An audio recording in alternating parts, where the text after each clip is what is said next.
Knowing who you are. Knowing who you are. Being able to answer this question, who am I? And what do I want? You know, many times when I go out of the country, I am baffled by that question. To explain, what is your occupation? I've stood there for 10 minutes. Well, am I a talk show host? Well, I'm more than a talk show host. Am I a businesswoman? I'm a businesswoman. I'm more than a businesswoman. Am I an entrepreneur? I'm more than an entrepreneur. So I just leave it blank or self-employed. So I'm not asking for the roles that you play as daughters. I'm not asking that question. What are the roles that you play as a daughter, as a friend, as a sister? You're going to be a lawyer. You're going to teach. You're going to be a pharmacist. I'm asking the bigger question of who am I? Who am I really? My answer is I am God's child. I am that which is born of all that is.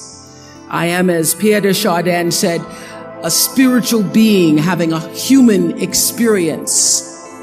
Come trailing the breath of the ancestors yet, but trailing the breath of the angels. And understanding that because I am connected to the source of all that is possible for me. That's who I am. And what do I want? I don't want to just be successful in the world. I don't want to just make a mark or have a legacy. The answer to that question for me is I want to fulfill the highest, truest expression of myself as a human being. I want to fulfill the promise that the Creator dreamed when He dreamed the cells that made up me. What do I want? You must have some kind of vision for your life. Even if you don't know the plan, you have to have a direction in which you choose to go. I never was the kind of woman who liked to get in a car and just go for a ride. I had a boyfriend who would say, let's just go for a ride. I want to know, where are we going?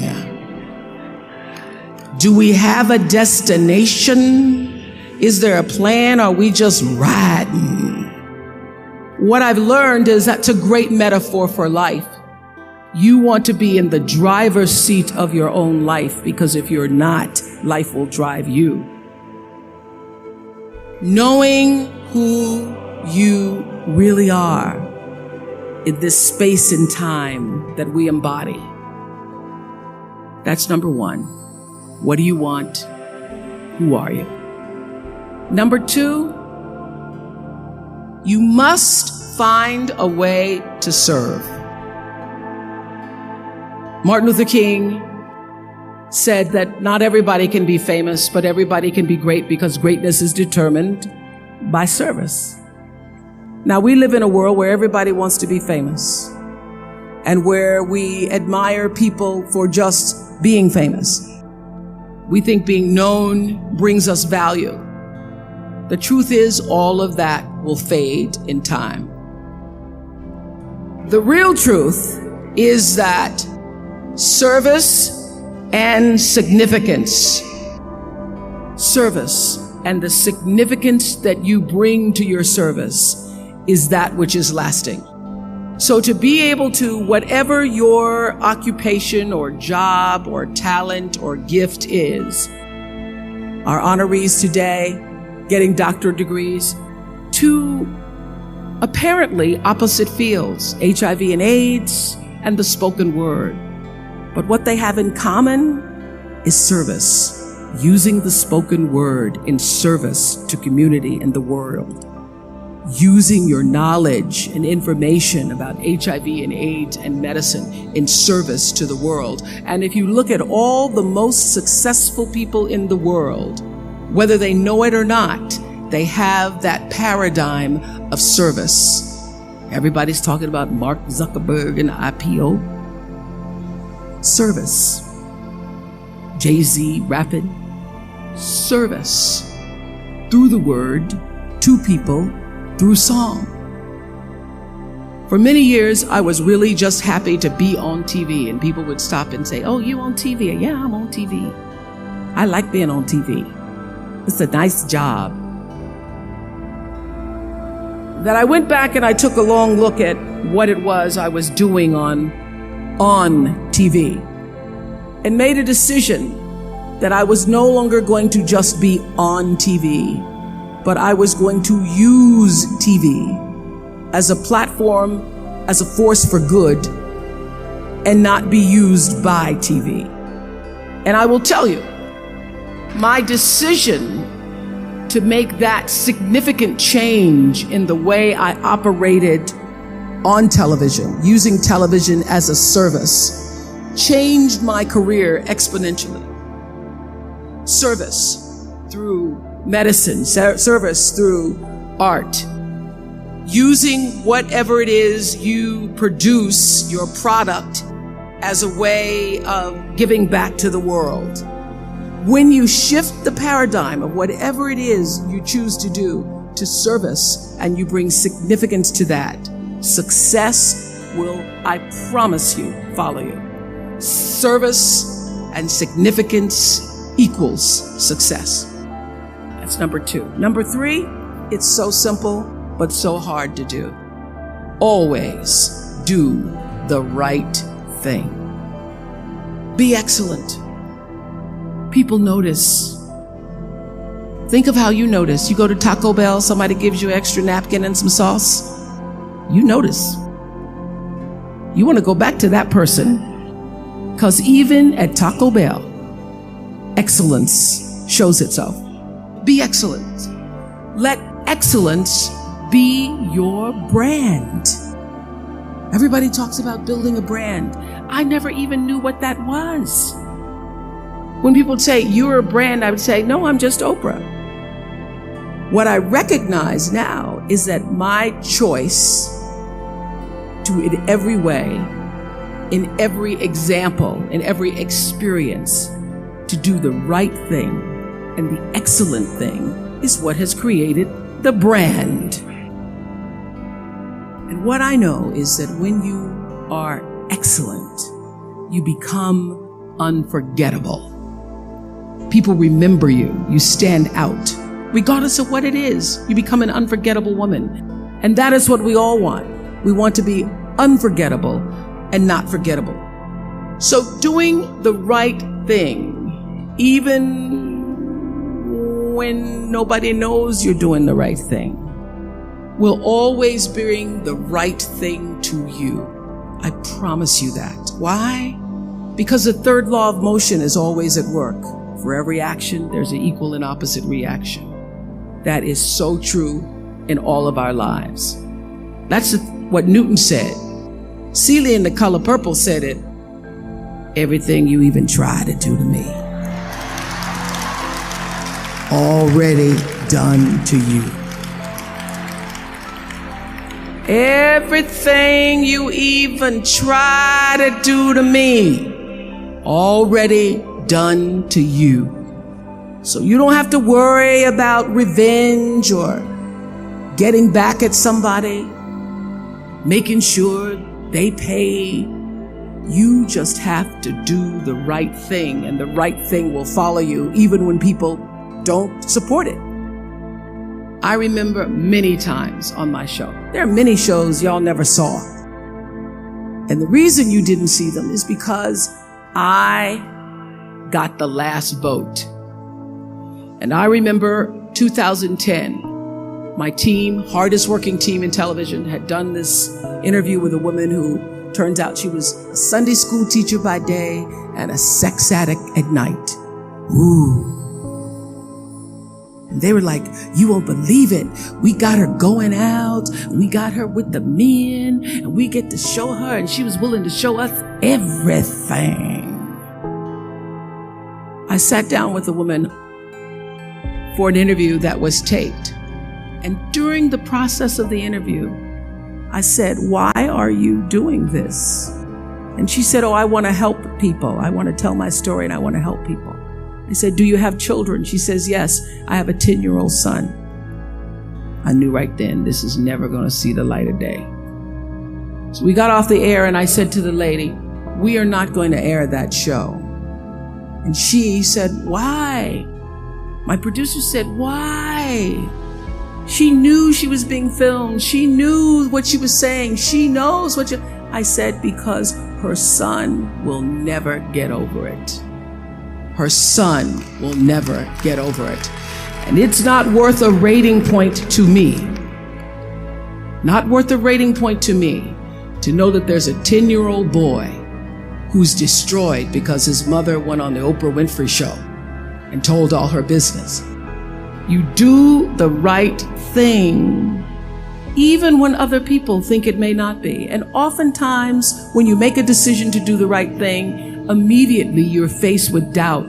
Was that the right thing? Was that the right decision? I don't know. Was that the right thing? You always know it's the right thing, when in the end, there is peace. You are rewarded by peace in knowing that you did the right thing. The most important thing I have come to know in doing the right thing and making the right choices is understanding what we talked about yesterday. All of you leaving here have the potential for enormous success. There's a price that comes with that. People don't always like you, and they're not always happy for you. And if you surround yourself with people who are not accustomed to your success, they become fearful. They become scared because you are reflecting back something to them that they don't recognize. Now, they're not going to say, you know, I'm very fearful, because you're reflecting back to me something I don't recognize. They're going to say, you know what they're going to say? They're going to say, who she thinks she is. Who she thinks she is. That only happens when you are around people who do not mean and want and aspire to the best for you. People who want the best for you want you to be your best. So my greatest advice to you is to surround yourself with people who are going to fill your cup until your cup runneth over. So when people say you're so full of yourself, you can say, yeah. Yes, I'm full. I'm so full, my cup runneth over. And to know that once your cup runneth over, you cannot spend your life with your gallon-size offerings, offering them to pint-sized people.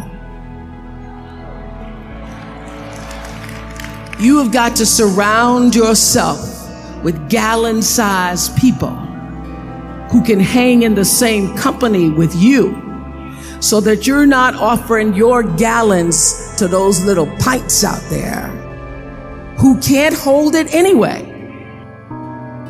Choice to Change the World. I love that song. I love hearing you all sing that song. And what I know for sure is that the biggest choices begin and end with you, your internal big questions. Who do I want to be in the world? My relationship to source energy, to all that is God. I'm not talking about what you believe in God. I'm talking about your experience of that which is all life, which is divine and universal. I'm talking about the big deal. Being connected and aligned with that. When you are tuned in and charged into that, whenever you feel empty, you go inside yourself and you connect to the source, and you know that all things are possible. To know that and to choose to do the right thing in service and significance, I promise you, you will create a vessel of service for yourself first, because you have to honor yourself first. You have to give to yourself first, otherwise you have nothing to give away. You will create a vessel for yourself, for your family, your community, and the world. And those three things will not only lead you to a blessed life. I stand as a witness. My life is so blessed, I can't even take it in sometimes. It will lead you not just to a gifted life and a rewarding life that fills you up, but a sweet life. That's what you want. You want the sweetness. You want it to be so sweet, so that even when the storms come, and they will, you'll know this too shall pass. The storm is passing over, and you shall not be moved, because you know who you are. When you can do that, grace will follow you, grace and glory. And when they see you coming, it ought to make them proud. I have spent hundreds and hundreds and hundreds and thousands of hours talking to spiritual leaders and teachers, and not just spiritual leaders and teachers who have been deemed so, but thousands of people who came from levels of dysfunction, who came from levels of pain, who were suffering, who were challenged in their progression of trying to be the best human beings they could be. And they allowed themselves the opportunity to come on our show, the Oprah Winfrey Show, and share their stories. I am one who believes in the sharing of stories. I believe in the process of sharing, period, because I know that all life gets better when you share it. And those thousands of people who have been guests on the show, and many of them who are also audience members, have been my greatest teachers. And I would say that one of my gifts that I've had since I was a little girl growing up in Mississippi, being raised on a tiny little acre farm with my grandmother, is that I knew how to pay attention. I was a great observer of life. And I grew up believing that I was indeed for sure God's child.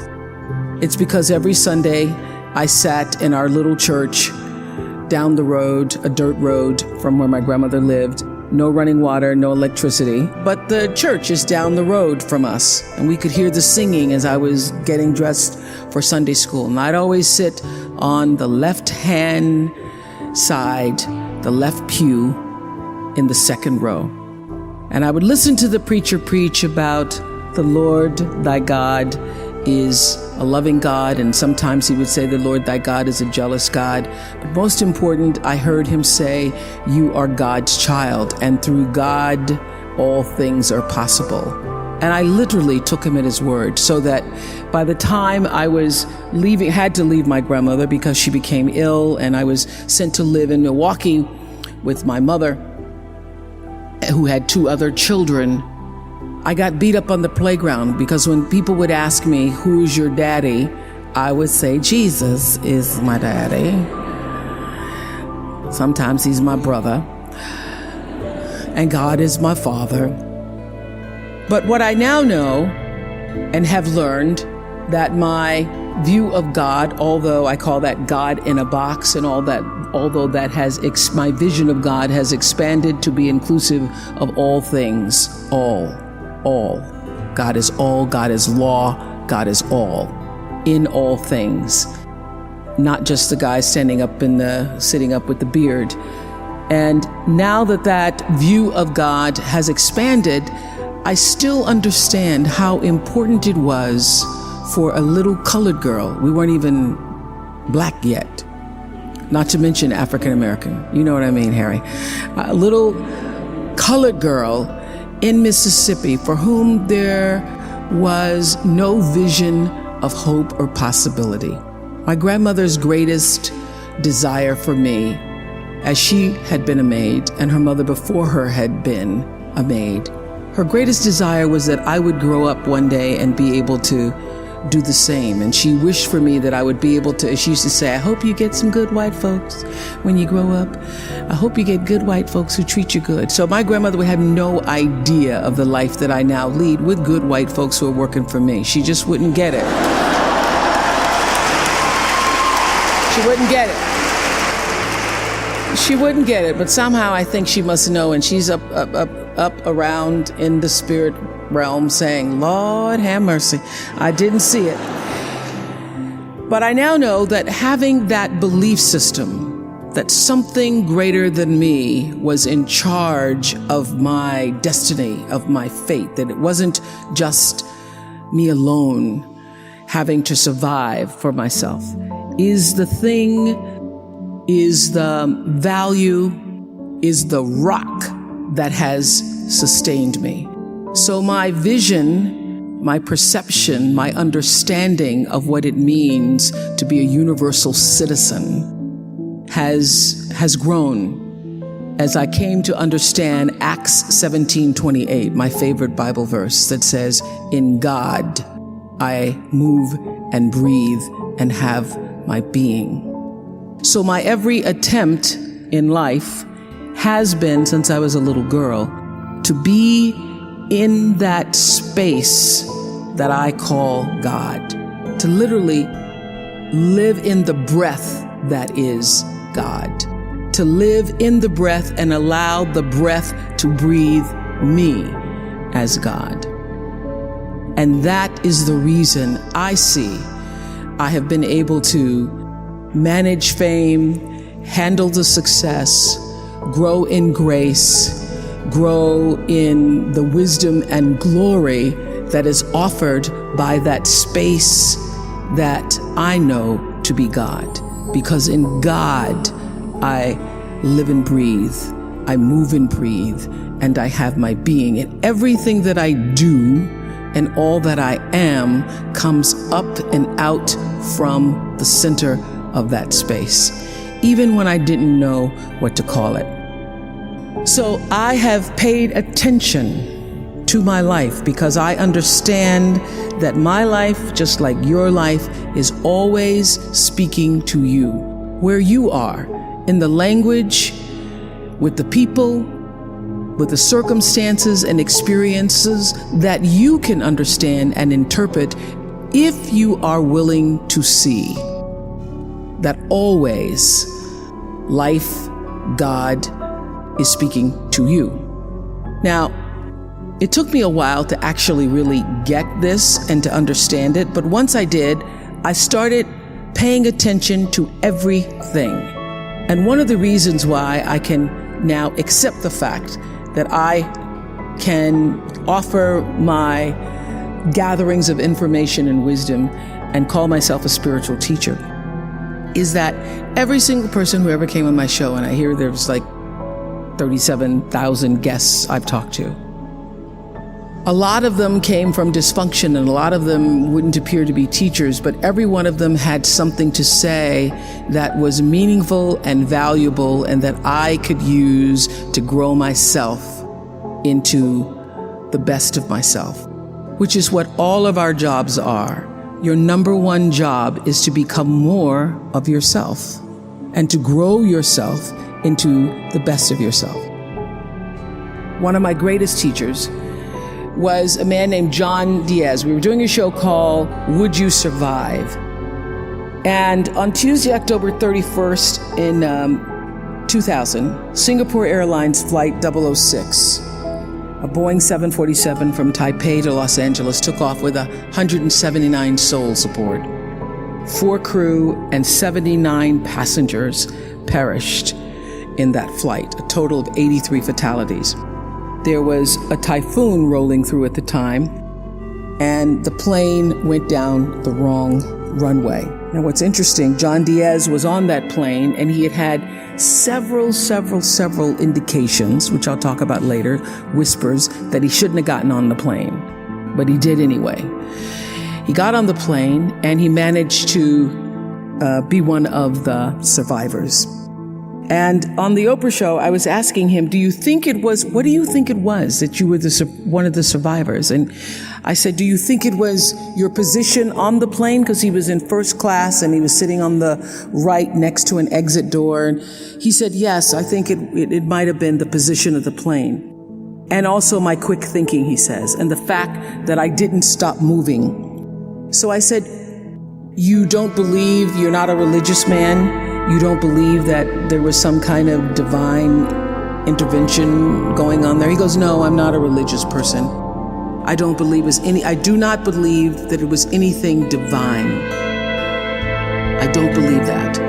I did see, he said, as I got knocked back into the plane, that it looked like Dante's Inferno, with people strapped into their seats and just burning.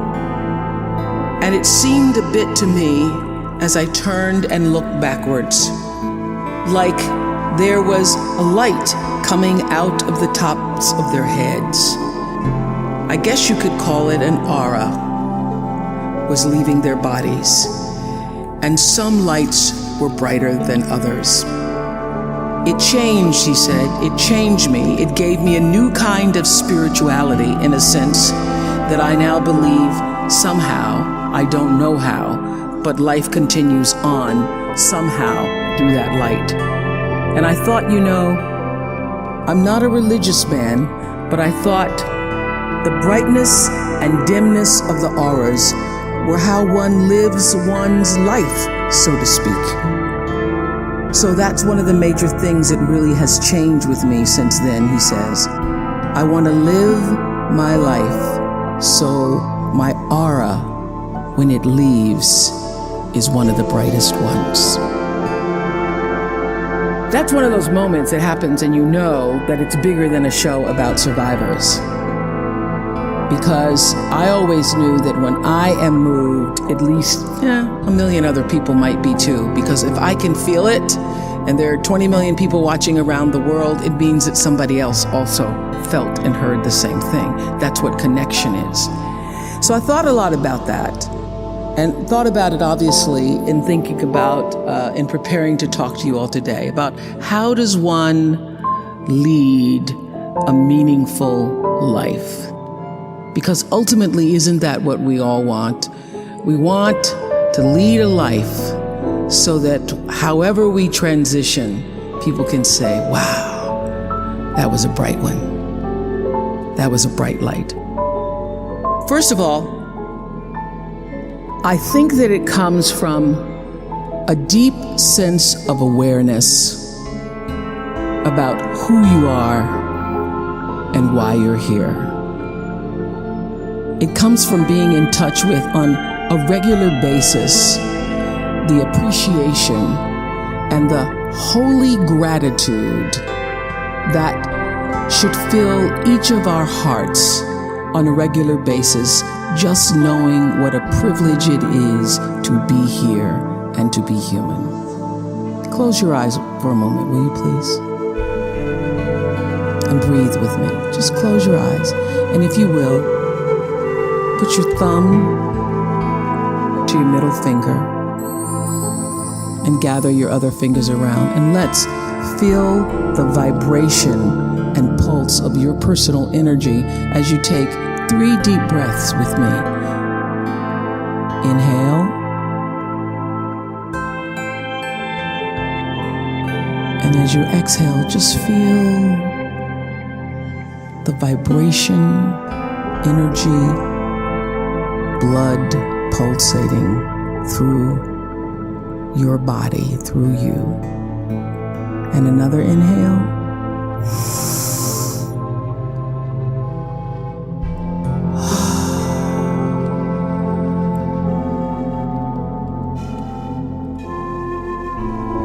And another inhale.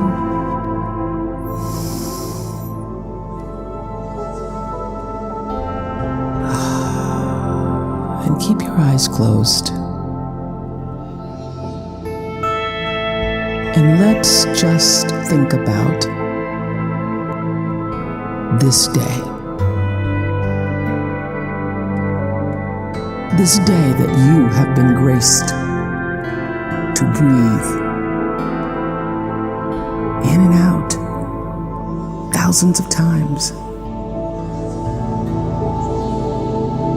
This day where many of those breaths were taken for granted. You just expected the next one to come. But the truth is, there's no guarantee that the next one comes. This day, how you started your day, what your thoughts were this morning, how you've carried yourself through this day, how you've been allowed to have encounters and experiences, some challenging, some more life-enhancing,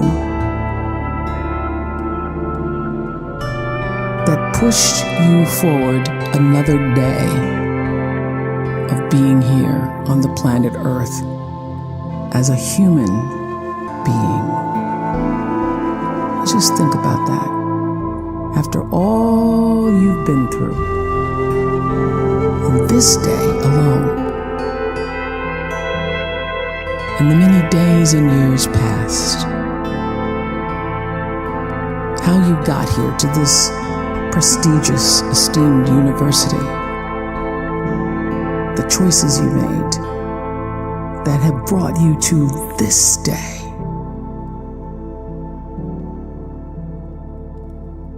Open your heart and quietly to yourself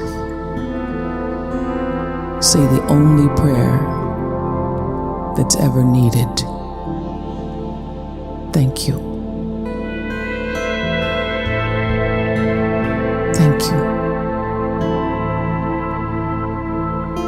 Thank you. You're still here. And you get another chance this day to do better and be better. Another chance to become more of who you were created and what you were created to fulfill. Thank you. Amen. Open your eyes. That's how it starts. That is the foundation for meaning and purpose in your life, is to bring yourself back to your breath.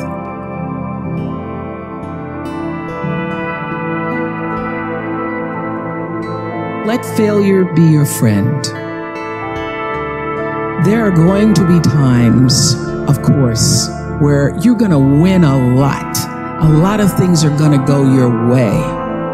And it's wonderful to bask in that adulation and to feel proud of your successes. But there are also going to be times, the satisfaction that those moments bring, nothing can compare to that. Those victories will feed you for years to come and help you stay committed when your tank is sometimes empty. Winning is great. It's fantastic. I love it. I love being number one. I love winning. But it's the times when things go wrong, when you fall or fail, that you're actually going to learn the most about yourself. You know, all those years on the Oprah Show, 25 years, we were the number one show for 25 years. And that's because I lived with the intention to serve the audience. The audience came first every show.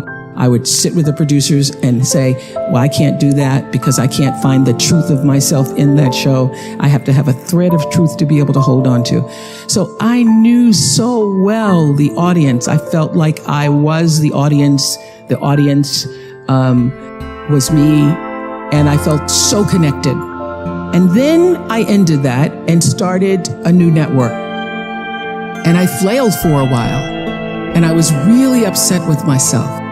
But I will tell you that when I was able to shift the paradigm to start to looking at wow, what I have instead of what I don't have, what I have instead of what I thought I'd lost, I was able to begin to turn things around. But it's those moments of being of uncertainty. It's the moments where, all of my mistakes show up on the evening news. You can make a mistake. I can tell if I've done something wrong. It's on the CNN crawl. I can read about it. But learning from the moments where things weren't going so great, being able to get still, to connect with that which I know is God, the force, the power greater than myself, and to come back and realize that in order to move forward, you move forward by taking the next right step. You don't have to know everything to do. You don't have to know all the steps to make. Just what is the next right move? It's a big, hard world out there, but you're ready for it. And you're ready because there is nothing more powerful than you using your personality to serve the calling of your soul. Every one of us has been called to the planet to use, and in this moment, in this political moment where everybody is just hysterical, in this moment, the call is for whatever side you choose to be on, to use more of you to bring forth the light. And to do that, you've got to have clarity about who you really are. There is no life without a spiritual life. There is no life without understanding what Pierre de Chardin, the philosopher and mystic, said. We are spiritual beings having a human experience. So your real job as you go out to try to find one and have all of this anxiety and fear, and your real job is to know the truth and to create a spiritual practice that allows you to stay in it. To be clear, I'm not talking about your religion. I'm talking about whatever it is that nurtures the essence of you in such a way that you can do what you came here to do. And one of the reasons why I was able to be so successful all those years on the Oprah Show is because I understood there was really no difference between me and the audience. I was a surrogate for the audience because I know that the audience and you and you and you want the same thing I do. We all want to be able to live out the truest expression, the fullest, purest expression of ourselves as human beings. That's what you want. And in order to do that, you've got to practice, you've got to develop that spiritual muscle that allows you to check in with yourself and not have to ask everybody else about a decision, but to have the clarity of your own knowing, the comfort of your own knowing. And to do that, you've got to live in the space of gratitude. That is my number one spiritual practice. I practice being grateful. And a lot of people say, oh, Oprah, that's easy for you because you got everything. I got everything because I practiced being grateful. I ran across this beautiful quote the other day. I can't even remember who it was from, that said, do not waste your time desiring what other people have. Remember, the things that you now have are things you once only hoped for. So I live in that space every day of practicing gratitude because I know that being grateful wherever you are, whatever place or space in your life, being grateful changes your personal vibration. I was just having a conversation with Sheryl Sandberg the other day about her book, Option B, and we all know she lost her beloved husband, David. And I said, how did you get through it? And she said, by practicing gratitude. I didn't believe it at first, but I started to write down 3 things every day that I was grateful for. I said, oh, I've been doing that for years. Because when you wake up in the morning, looking at the world, for what you're going to write down or what you're going to state to yourself by the end of the day that you're grateful for, you have a different outlook on life. I'm just waiting on somebody to hold the door, see if that makes the list. Some days you only have, I'm still breathing, because life gets in the way sometimes. But practicing gratitude as a spiritual practice to evolve you, to bring you closer to the truth of knowing who you really are, is one of the most valuable things I have ever experienced. And I do it. I have journals and journals and journals and journals filled with 5 things a day. If you don't believe me, just for a moment, do this. Close your eyes, everybody in here. We're gonna do this for 5 seconds. You're gonna inhale, and on the exhale, just say, thank you. Inhale, exhale. Do it one more time. Let whatever you're most grateful for in your heart in this moment just rise to the surface. Deep breath. Thank you. Open your eyes. Don't you feel better? You feel better. Researchers have shown that if you can just for 17 seconds a day, bring yourself into the space of presence and gratitude, you literally change your vibration. If you can't give yourself 17 seconds, then you don't deserve a good life. You can't give yourself 17 seconds to breathe and say thank you, then just let whatever happens to you. In 1964, I was a little girl sitting on the linoleum floor of my mother's house in Milwaukee, watching Anne Bancroft present the Oscar for Best Actor at the 36th Academy Awards. She opened the envelope and said 5 words that literally made history. The winner is Sidney Poitier. Up to the stage came the most elegant man I had ever seen. I remember his tie was white and of course his skin was black, and I'd never seen a black man being celebrated like that. And I have tried many times to explain what a moment like that means to a little girl, a kid watching from the cheap seats as my mom came through the door, bone-tired from cleaning other people's houses.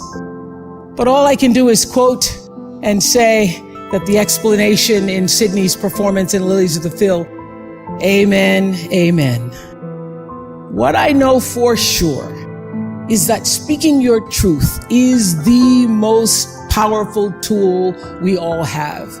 And I'm especially proud and inspired by all the women who have felt strong enough and empowered enough to speak up and share their personal stories. Each of us in this room are celebrated because of the stories that we tell. But it's not just a story affecting the entertainment industry. It's one that transcends any culture, geography, race, religion, politics, or workplace. So I want tonight to express gratitude to all the women who have endured years of abuse and assault because they, like my mother, had children to feed and bills to pay and dreams to pursue. They're the women whose names we'll never know.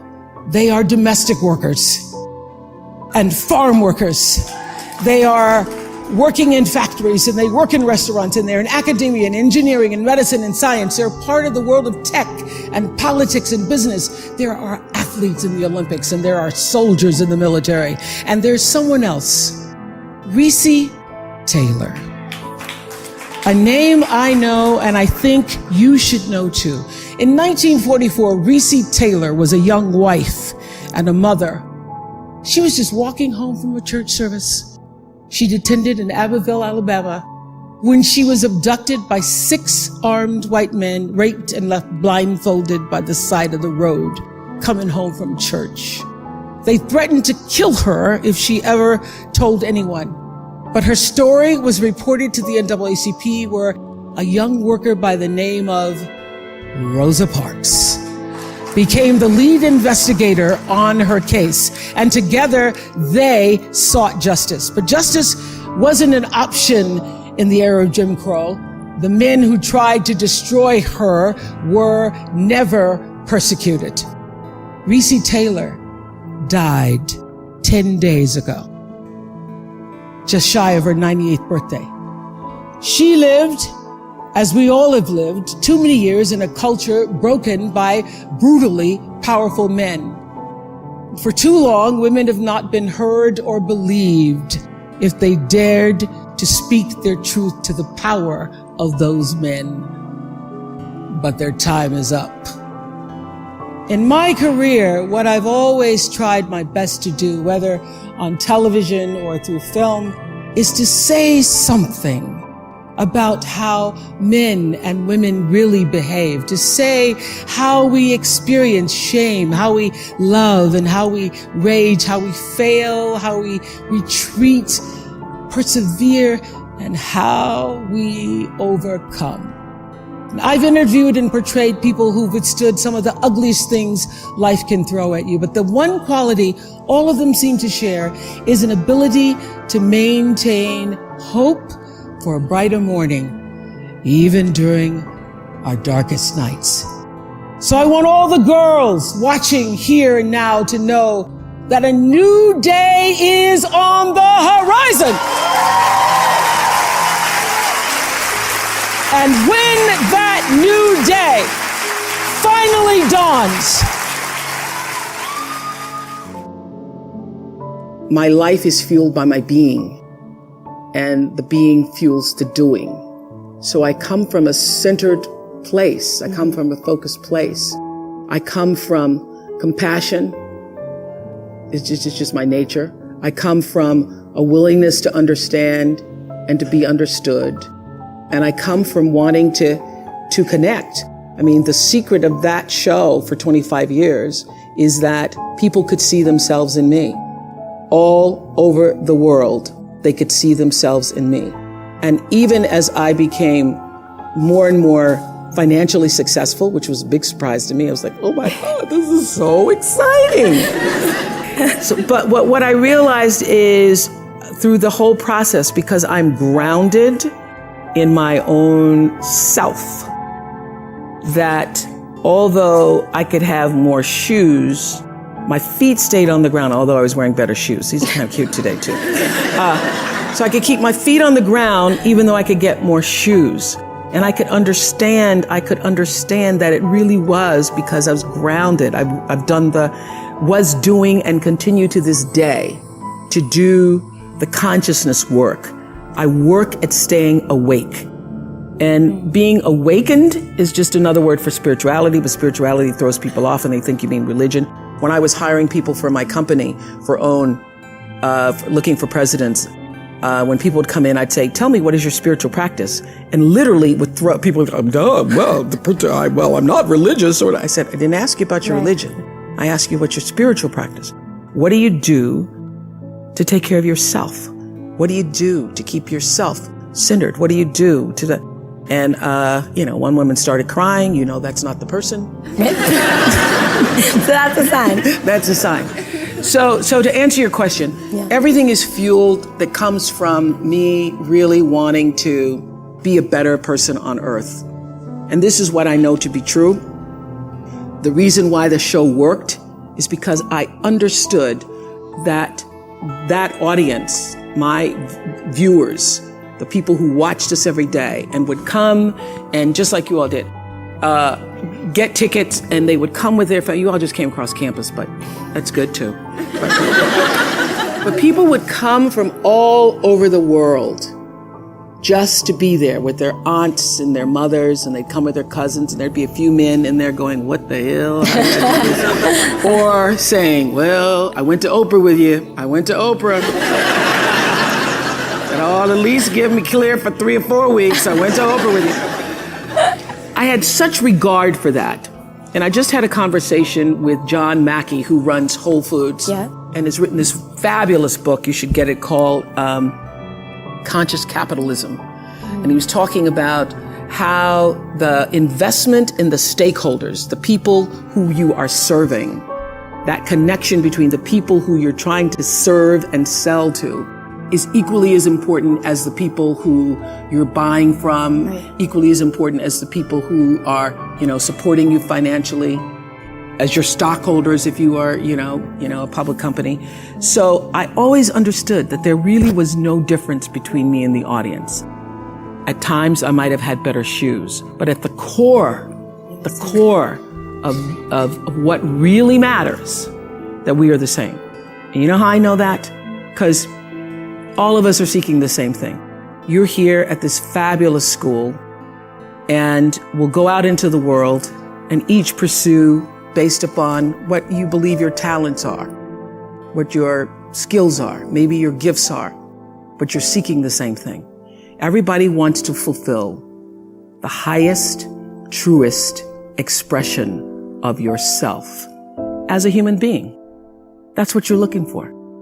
The highest, truest expression of yourself as a human being. And because I understand that if you're working in a bakery and that's where you want to be, and that may be what you've always wanted to do, is to bake pies for people or bake cakes for people or to offer your gift, then that's for you. And there's no difference between you and me, except that's your platform. That's your show every day. So my understanding of that has allowed me to reach everyone. And there's no way that you wouldn't, because that's what I truly feel. Nobody's journey is seamless or smooth. We all stumble. We all have setbacks. If things go wrong, you hit a dead end, as you will. It's just life's way of saying, time to change course. So ask every failure. This is what I do. Every failure, every crisis, every difficult time, I say, what is this here to teach me? And as soon as you get the lesson, you get to move on. If you really get the lesson, you pass and you don't have to repeat the class. If you don't get the lesson, it shows up wearing another pair of pants or skirt to give you some remedial work. And what I found is that difficulties come when you don't pay attention to life's whisper, because life always whispers to you first. And if you ignore the whisper, sooner or later, you'll get a scream. Whatever you resist persists, but if you ask the right question, not why is this happening, but what is this here to teach me? What is this here to teach me? It puts you in the place and space to get the lesson you need. My friend Eckhart Tolle, who's written this wonderful book called A New Earth, that's all about letting the awareness of who you are stimulate everything that you do. He puts it like this. He says, don't react against a bad situation, merge with that situation instead, and the solution will arise from the challenge. Because surrendering yourself doesn't mean giving up, it means acting with responsibility. Okay, many of you know that, as President Hennessy said, I started this school in Africa. And I founded the school where I'm trying to give South African girls a shot at a future like yours. And I spent 5 years making sure that school would be as beautiful as the students. I wanted every girl to feel her worth reflected in her surroundings. So I checked every blueprint. I picked every pillow. I was looking at the grout in between the bricks. I knew every thread count of the sheets. I chose every girl from the villages, from 9 provinces, and yet last fall, I was faced with a crisis I'd never anticipated. I was told that one of the dorm matrons was suspected of sexual abuse. Well, that was, as you can imagine, devastating news. First, I cried. Actually, I sobbed for about a half an hour. And then I said, let's get to it. That's all you get, is a half an hour. You need to focus on the now, what you need to do now. So I contacted a child trauma specialist. I put together a team of investigators. I made sure the girls had counseling and support. And Gail and I got on a plane and flew to South Africa. And the whole time I kept asking that question, what is this here to teach me? And as difficult as that experience has been, I got a lot of lessons. I understand now the mistakes I made because I had been paying attention to all of the wrong things. I built that school from the outside in, when what really mattered was the inside out. So it's a lesson that applies to all of our lives as a whole. What matters most is what's inside. What matters most is the sense of integrity, of quality, and beauty. I got that lesson. And what I know is that the girls came away with something too. They've emerged from this more resilient and knowing that their voices have power. Having compassion for other people is at the top of that list. I would say commitment is at the top of that list. And also a spirit of constructive engagement. And by compassion, I don't just mean sympathy. It certainly isn't pity. It's being present, and it's also feeling with other beings.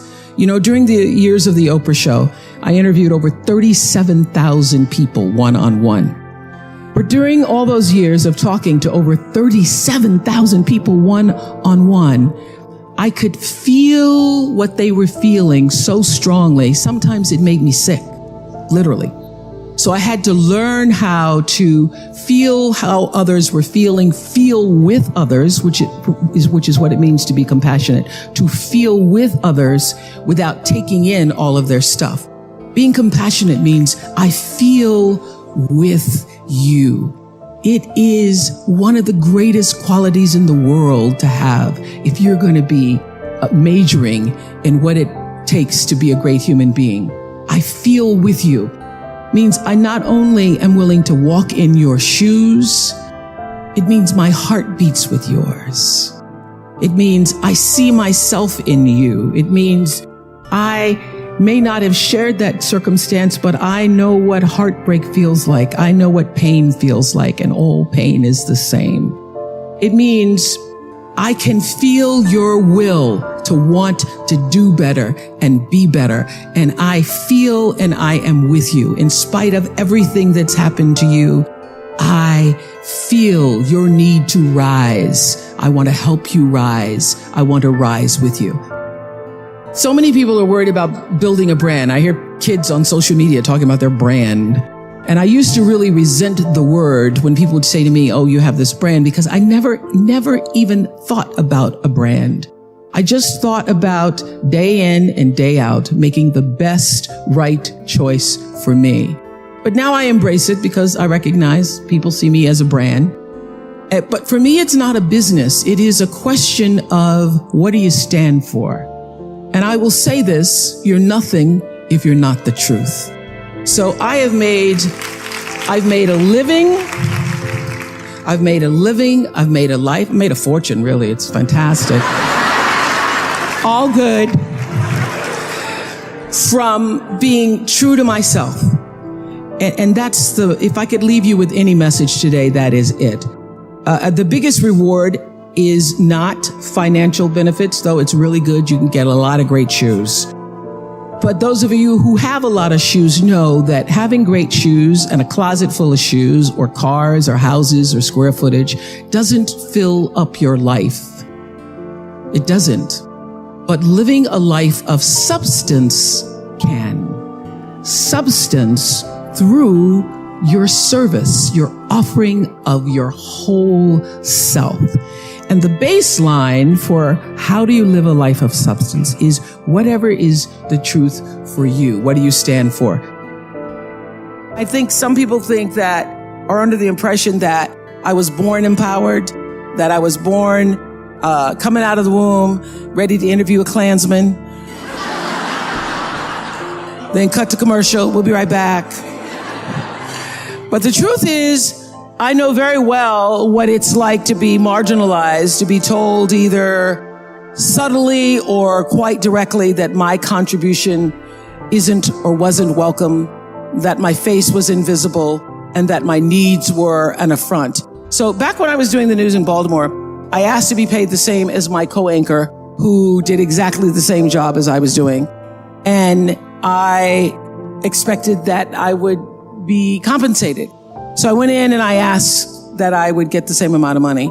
So he was doing the same job I was doing, except that he called me babe all the time. Babe. Yeah, babe.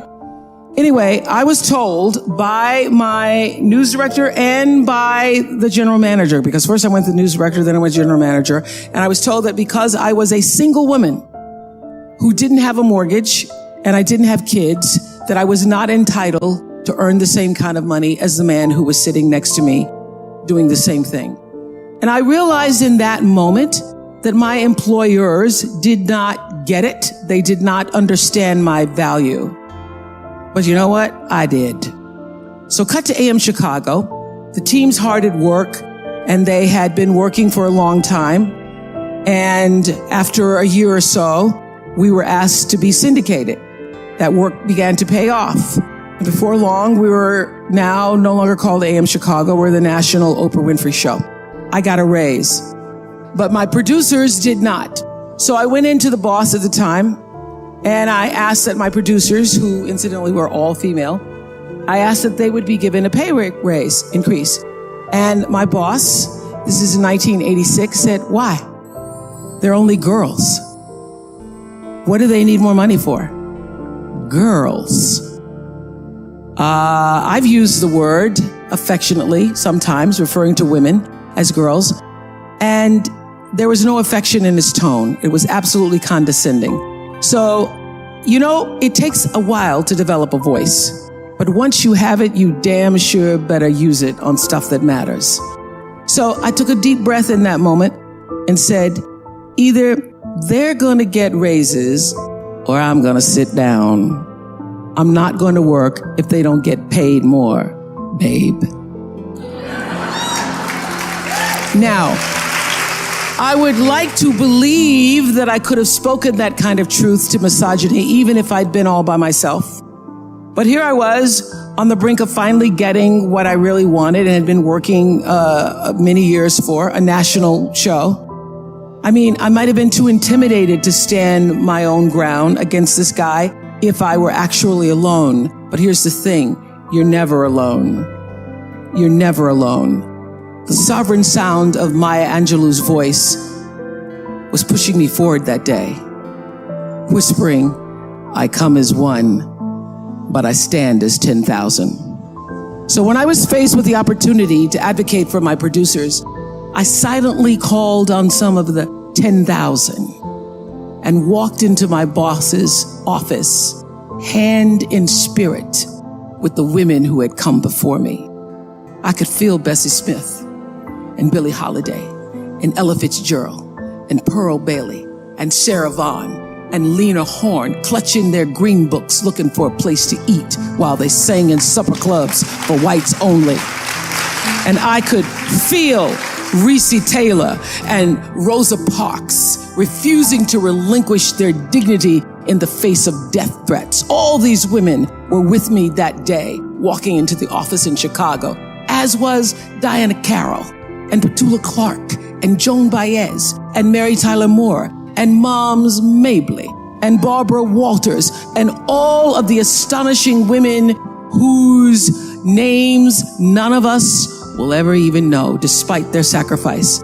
And I'm pretty sure I even heard Shirley Chisholm urging me on with this thought: if they don't give you a seat at the table, bring a folding chair.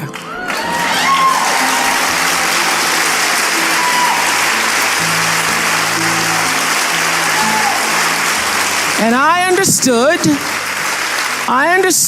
that there were so many times that many women from my mother's generation, and God knows my grandmother's generation, who were forced to grit their teeth and just take it because standing up for themselves wasn't even an option. The risk was too great, and they knew it. But they also knew in their bones what my dear friend Maya put so eloquently into words when she says, you may not control all the events that happen to you, but you can decide not to be reduced by them. Because these women and so many others like them made the decision not to allow themselves to be reduced by the many injustices they were subjected to, I found the strength to act, if not just for myself, not just for my producers, but for all the women who in their ingenious ways subverted the rules, laid the foundation, and pushed the envelope just a little bit further for me.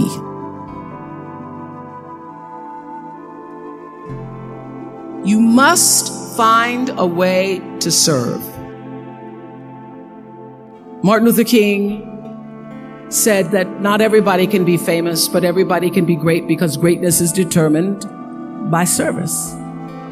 Now, we live in a world where everybody wants to be famous and where we admire people for just being famous. We think being known brings us value. The truth is, all of that will fade in time. The real truth is that service and significance, service and the significance that you bring to your service is that which is lasting. So to be able to, whatever your occupation or job or talent or gift is, our honorees today getting doctorate degrees, to apparently opposite fields, HIV and AIDS and the spoken word. But what they have in common is service, using the spoken word in service to community and the world, using your knowledge and information about HIV and AIDS and medicine in service to the world. And if you look at all the most successful people in the world, whether they know it or not, they have that paradigm of service. Everybody's talking about Mark Zuckerberg and IPO. Service. Jay-Z rapping. Service. Through the word, to people, through song. For many years, I was really just happy to be on TV, and people would stop and say, "Oh, you on TV?" "Yeah, I'm on TV. I like being on TV. It's a nice job." That I went back and I took a long look at what it was I was doing on TV and made a decision that I was no longer going to just be on TV, but I was going to use TV as a platform, as a force for good, and not be used by TV. And I will tell you, my decision to make that significant change in the way I operated on television, using television as a service, changed my career exponentially.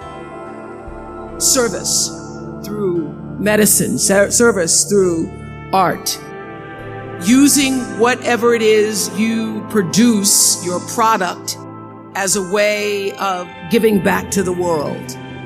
When you shift the paradigm of whatever it is you choose to do to service and you bring significance to that, success will, I promise you, follow you. Service and significance equals success. You see, I believe that life is really very simple. What we give out, we get back. And what we believe about ourselves becomes true for us. Our thinking creates our experiences. There is a law of thinking like everything else, like all of nature. There is a universal energy or law of mind or subconscious mind, whatever you want to call it. But to me it means the power that is within me and around me transforms my thoughts into experiences. You see, I believe that we are all responsible for everything in our lives. Every thought we think and every word we speak is creating our experiences, our future. And it's almost as though every time you think a thought or you speak a word, that universal intelligence or energy is listening or responding to what you are thinking or believing or saying, without judgment or criticism, totally accepting us at our own value. Whatever we choose to believe becomes true for us. I have spent hundreds and hundreds and hundreds and thousands of hours talking to spiritual leaders and teachers, and not just spiritual leaders and teachers who have been deemed so, but thousands of people who came from levels of dysfunction, who came from levels of pain, who were suffering, who were challenged in their progression of trying to be the best human beings they could be. And they allowed themselves the opportunity to come on our show, the Oprah Winfrey Show, and share their stories. I am one who believes in the sharing of stories. I believe in the process of sharing, period, because I know that all life gets better when you share it. And those thousands of people who have been guests on the show, and many of them who are also audience members, have been my greatest teachers. And I would say that one of my gifts that I've had since I was a little girl growing up in Mississippi, being raised on a tiny little acre farm with my grandmother, is that I knew how to pay attention. I was a great observer of life. And I grew up believing that I was indeed for sure God's child. It's because every Sunday I sat in our little church down the road, a dirt road from where my grandmother lived. No running water, no electricity, but the church is down the road from us. And we could hear the singing as I was getting dressed for Sunday school. And I'd always sit on the left-hand side, the left pew in the second row. And I would listen to the preacher preach about the Lord thy God is a loving God, and sometimes he would say the Lord thy God is a jealous God. But most important, I heard him say, you are God's child, and through God, all things are possible. And I literally took him at his word, so that by the time I was had to leave my grandmother because she became ill, and I was sent to live in Milwaukee with my mother, who had 2 other children, I got beat up on the playground because when people would ask me, who's your daddy? I would say, Jesus is my daddy. Sometimes he's my brother. And God is my father. But what I now know and have learned, that my view of God, although I call that God in a box and all that, although that has, my vision of God has expanded to be inclusive of all things, all. God is all, God is law, God is all, in all things. Not just the guy sitting up with the beard. If you think for a moment about the vastness of the universe, it is so incredibly big that our human minds cannot comprehend it. It is enormous. And even our top scientists with the most up-to-date equipment today cannot measure the size of the universe. And half of them don't agree on whether it's expanding or contracting. And in this incredible universe, there are so many galaxies that we haven't counted all of them. And in one of the smaller galaxies, in a far-off corner, there is the small galaxy called the Milky Way. In a very far-off corner, there is a minor sun. And around this sun revolve a few pinpoints, one of which is called planet Earth. Now, I find it very, very hard to believe that the incredible intelligence that created this entire universe is an old man sitting on a cloud above the planet Earth watching my genitals with a book. And yet it doesn't compute. It does not compute. And yet how many of us were raised to believe that? And many of us are living it. If you were raised in a religion where you were a sinner and a worm and you had a lot of sexual problems and things like that, start to reevaluate. Do some mental work to change that so that you're not still operating. You can sit down and in front of a mirror, it would be real good, look in your eyes and say, okay, now when I was a kid, this is what I was taught. But I'm not a child anymore. Now I am an adult and I don't believe that. I now choose to believe and then decide what you want your belief of God to be like. You see, if you're in a religion that puts you down, or where you are a sinner or a worm or whatever, get another religion. There are plenty of them. They all tell you that they're the only way. I think even our concept of God must support us. And you do not have to have the same concept of God that your parents had or your grandparents had. You don't have to. Each person is a unique individual, and each one of us creates our own lifestyle and our own belief system. And I think we need to constantly reevaluate what we believe. And particularly if we believe things that don't nourish us. Think, why do I believe that? Where did I learn that? Is that really true for me now? Does it make sense? Maybe I could let that one go. You might create a pair of psychic scissors and cut them out of your consciousness. Or create a great big wastebasket and say, okay, that one goes there. And decide that you just do not choose to live under old limitations anymore. Refuse to believe in worry. Begin to trust the universe and watch how it works. When life calls us, that's when we have to answer. People say, how did you do everything that you did? Well, I answered the telephone and opened the mail and did what was in front of me. And then life would give me something else to do and something else to do. And it's interesting because it's now been, I think, 25 years since I wrote the second book, You Can Heal Your Life. And in that period of time, that book alone has sold 40 million copies worldwide. And I've always felt that I didn't do anything to promote it at all. It's just life took over, and life said, this book is going to go to this country, and this book is going to go to this country, and go to this country. And it's gone many, many places all over the world. I even have 2 Chinese versions. There's the Chinese version of traditional China, and then there's the Chinese version of the Taiwan, which is the new China. You never know where life is going to take your work. And I think that it's important that you don't go into it to say, how much money can I make? Oh, I'm going to be rich. I've got to do this. Because books don't make you that rich.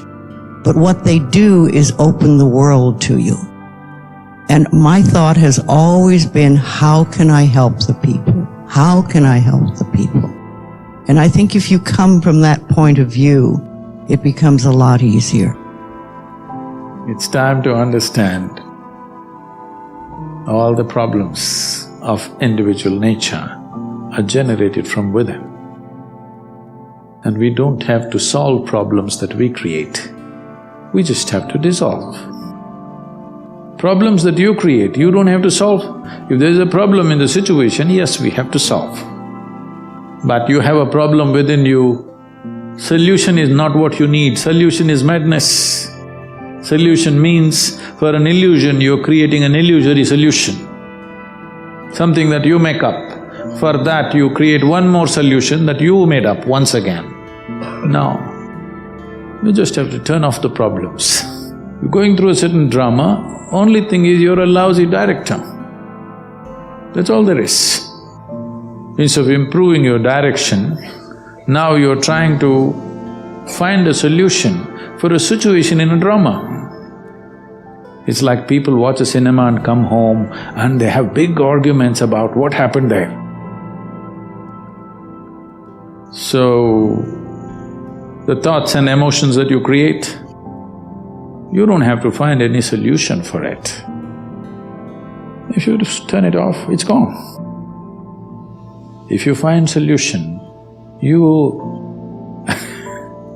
moving towards insanity. Because you create a ghost and you create a ghostbuster. The ghosts that you create, you must learn to play with them. I'm saying if nobody willing to play with you, you have to play with somebody, right?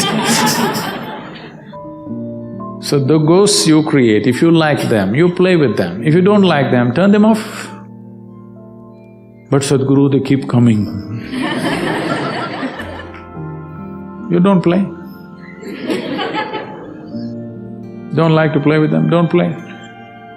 They come and go. Never it ever happened that one thought remained for more than a moment, isn't it? It comes and goes, comes and goes. Let it come and go. If you try to find a solution for that, you will head towards insanity. One thing that you must do to yourself is, you are absolutely truthful to yourself. If you're also truthful to everybody around you, you will get other kinds of benefits with people. But I will not go that far right now. With yourself, you are 100% truthful. Otherwise, all kinds of tricks keep happening. To be truthful to yourself is not an easy thing because there is lifetimes of habit of simply bullshitting yourself. A guest came to Shankaran Pillai's house. And being a South Indian man, down south, Pillais come from further down south. He was carrying an umbrella, which is a common thing. In Kerala and southern Tamil Nadu, to carry an umbrella is a very common thing because rains can be very heavy. Then they walked out, he took the guest out, then it started raining. But Shankaran Pillai did not open the umbrella. The guest said, "Why don't you open the umbrella?" Shankaran Pillai said, "I'm sorry, the umbrella is full of holes." Then the guest asked, "Why did you bring it?" "Well, I never thought it'll rain today." A whole lot of people are like this. They think somebody else has to catch their lice. This will take a long time because someone else catching your lice will take lifetimes. You must catch them. You should not let your chickens pass. To become 100% straight with yourself, it'll take a certain amount of application. But if this one thing you do, this piece of life will work for sure, 100%. Then figuring out a few things is very simple. For that I am there. If you just fix this one thing, that you're 100% straight, no any kind of deception. When there's a hole in the umbrella, you know there is a hole in the umbrella. You will never forget that there is a hole in the umbrella, okay? If you are like this, rest of the work becomes very simple and easy. Perception happens to you in 5 different dimensions. Seeing, hearing, smelling, tasting, touching, this is how you're perceiving life. This data has gathered within you. Only because this data has gathered within you, now you're able to walk on a round planet which spins. It's not a small thing. It is not a small thing that you're able to walk on a spinning round ball. Because all this data has gathered through 5 senses, it is not intellectual information, but it is a perceptual information.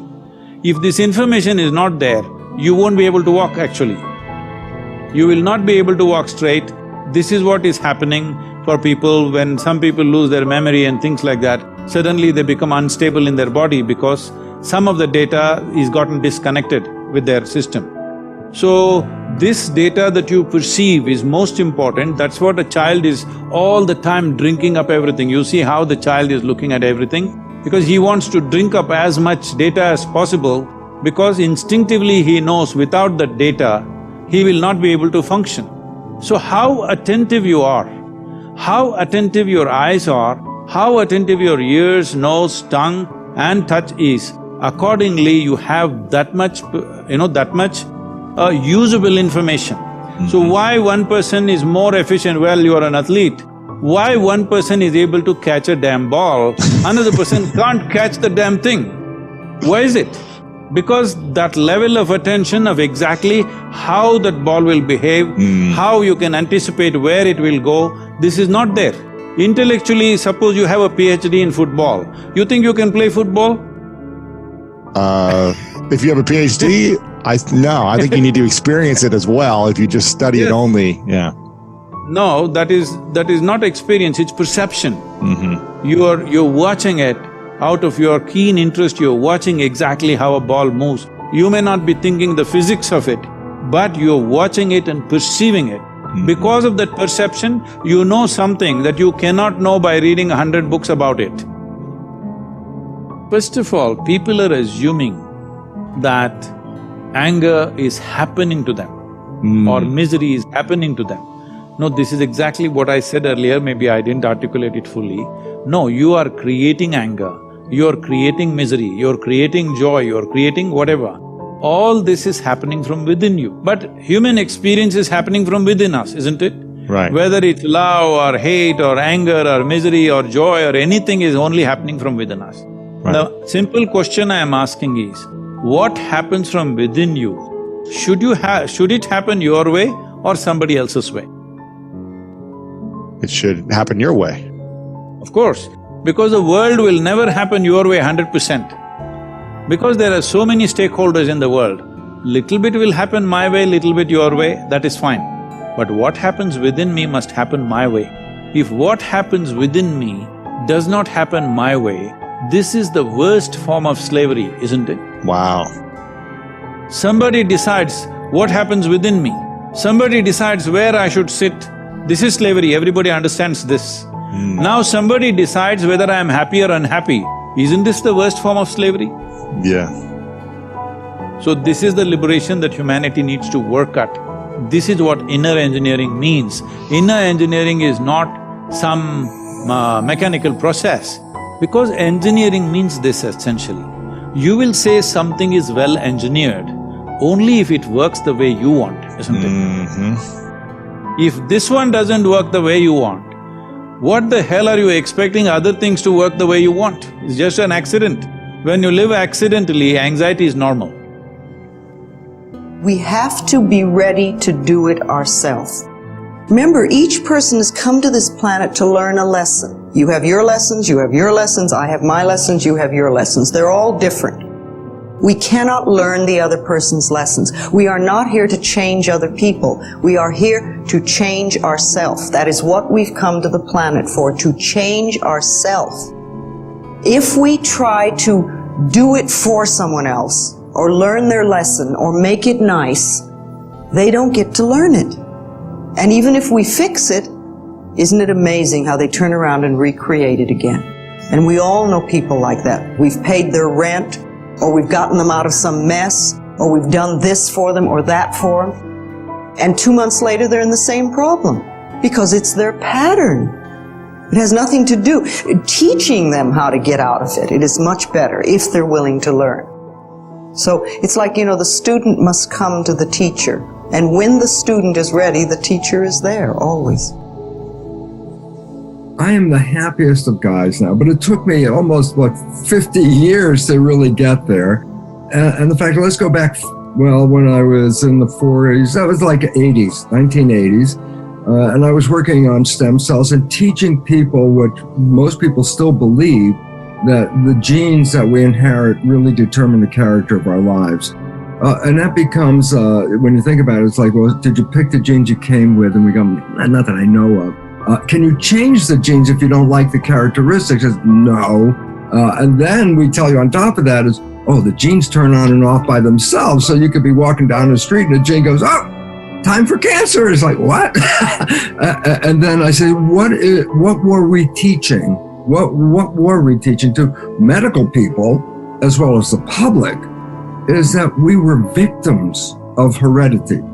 That things were running in our family and then that would determine the character of our lives. And then the fear associated with that is, oh my God, like Angelina Jolie, for example, had a double mastectomy because the fear of breast cancer of her mother dying from it and her grandmother. Of course, that put into her mind that she would be a next victim of that. And then she has a double mastectomy to say, I will prevent this from happening. which is, well, that's not really true. But what was the point? It was the fear.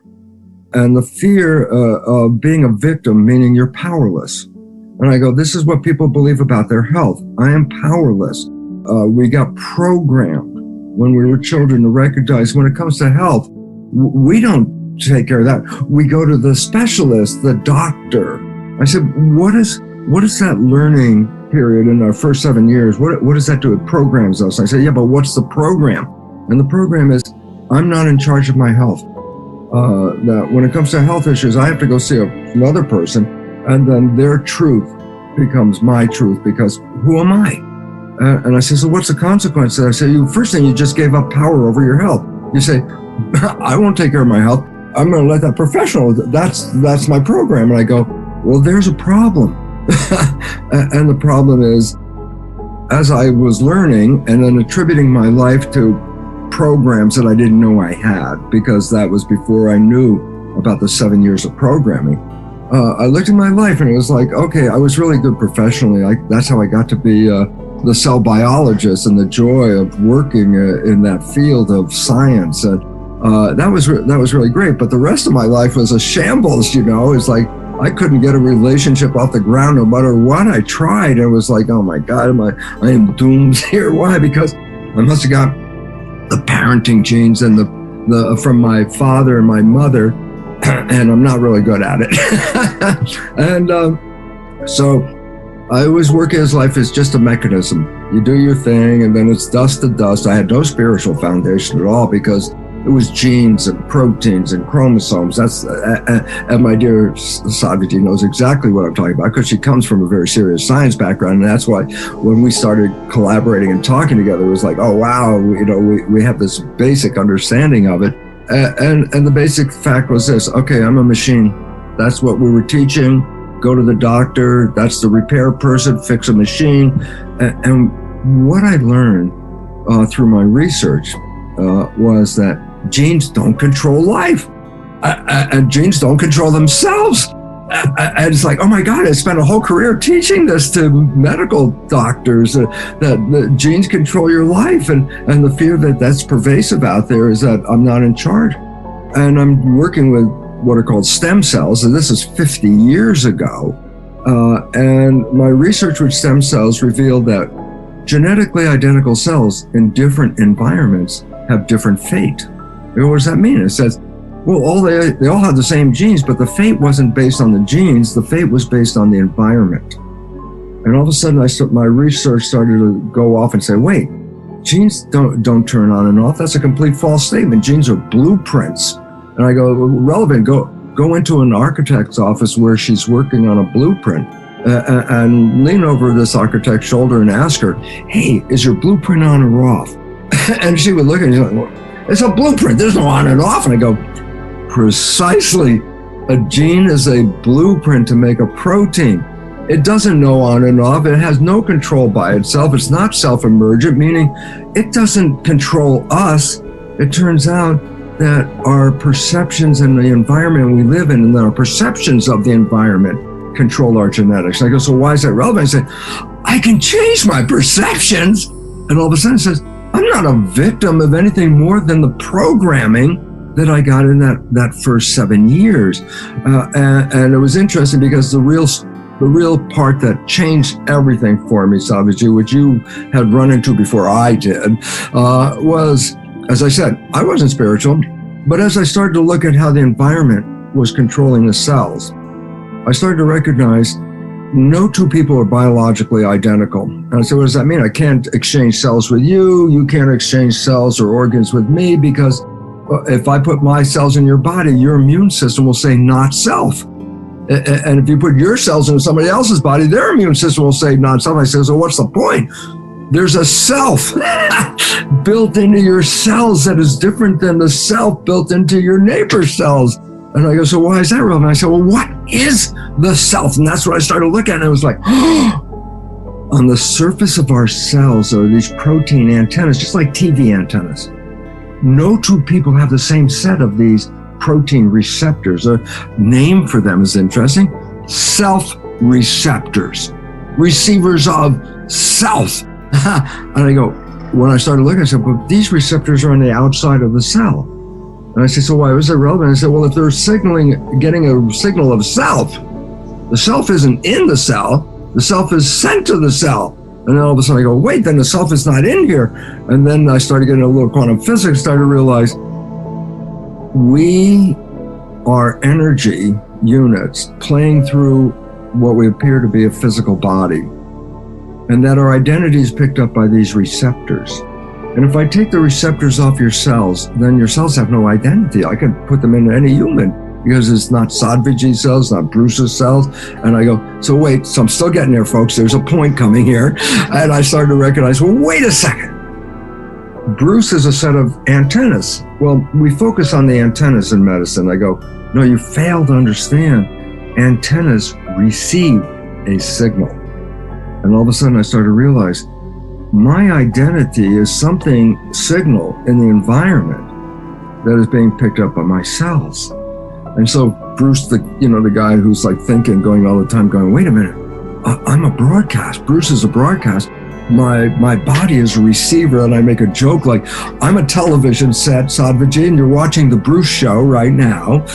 And the point about it is, well, the television can break, and then we say television's dead, and I go, yeah, that happens. And I say, is the broadcast still there? I say, you're watching a show. You say the television's dead, and I say, then why? I say, get another TV, plug it in, turn it on, and tune it to the station, and you're back on again. And all of a sudden I realize, oh my God, and this is it. I can't die. I'm not in here. I'm the broadcast. And then there's all of a sudden it's like, oh my God, I can't die because I'm the TV, this physical thing. And what does it mean? It says, well, down the road, a baby is born with what? Oh, the same antennas.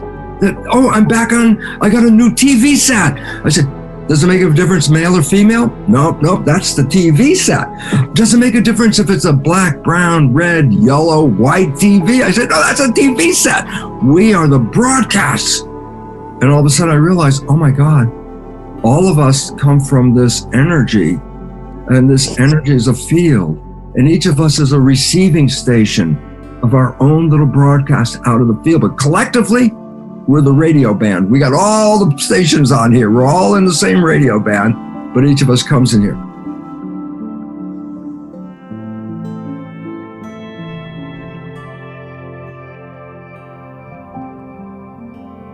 There is no dream that you can dream that the power that is God, regardless of what name you call it by, has not dreamed bigger for you. So let's just, for the sake of everybody being on the same page, let's use life for God. Life has dreamed a dream for you. And your goal, your number one job is to figure out what that dream is and align yourself with the dream.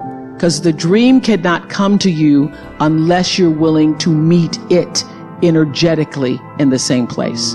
So if your energy is off, if you are not in flow with God's dream for you, with life's dream for you, if you are out of order, if you are out of sync, it cannot come to you. It will not come. Because the whole purpose of your life is to line yourself up with the purpose.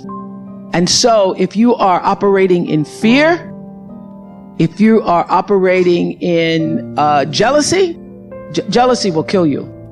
Any kind of anger or jealousy you have about anybody else. So here are a couple laws I have. The first law is the third law of motion in physics, which says for every action, there's an equal and opposite reaction. And we showed that very beautifully in The Color Purple when Miss Seeley says to Mr., everything you even try to do to me is already done to you.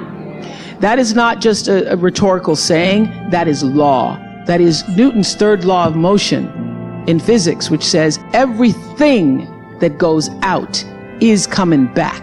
It's just like everything that goes up is coming down. May take it a long time to come down, is coming down. Everything that goes out is coming back, it's coming back. So, to answer the power of manifestation and meditation, what meditation does is sync you up with the source. What meditation does is allows you to literally tap into the power that created you so that you are in alignment with that. And so when you carry that out into the world, everything that you do comes from the center of that alignment that's coming from the source that we call God, we call divine energy, divine intelligence, whatever name you want to give it to, we call life. When you are synced up with life, life just gives to you. It opens doors, it creates experiences, it allows you to meet people, things show up you never thought were going to show up, and you are doing what is the purpose of your soul being here. So one of my favorite teachers is Gary Zukav, who says that authentic power is when you learn to use your personality, which I've done very well. Use your personality to serve the energy of your soul. So you are the bigger soul that has a personality. When you figure out how to take, I have a big personality. It's lovely, it's charming, but it's not me. It's not me. I'm here to do my soul's work. And I use my personality to serve the soul's work. And because I know what the soul's work is, I heard somebody ask earlier about what should you be praying. The prayer is use me. You are here to be used as a vessel from the source from which you have come. And everybody has a different talent. And the reason we're all so messed up is because you're looking at everybody else's talent and wishing you had some of their talent. All the energy that you spend thinking about, wishing about, being jealous of, envious of anybody else is energy that you're not only putting out is going to come back to you negatively, but you're taking that away from you. All your energy should be forced on what do I have to offer? What do I have to give? How can I be used in service? Because Dr. King's message of not everybody can be famous, but everybody can be great because greatness is determined by service. And there is not a job in here that you can do that you don't switch the paradigm to service and not make that job more fulfilling. I don't care what the job is. If you say, I'm a singer, I'm a dancer, I'm an artist, I'm a teacher, I'm a nurse, I'm a doctor, I'm a janitor, I'm a clerk, if you say, if I look at this from how do I use this in service to something bigger than myself? It no longer becomes a job. It becomes an offering to the world. And that is why you're here. And when you can line up with whatever that is, line up with that. And all you have to do is keep asking the question. And ask the question in purity, not in, when's it gonna come? You know, like, I'm not looking for a man, but is that him over there?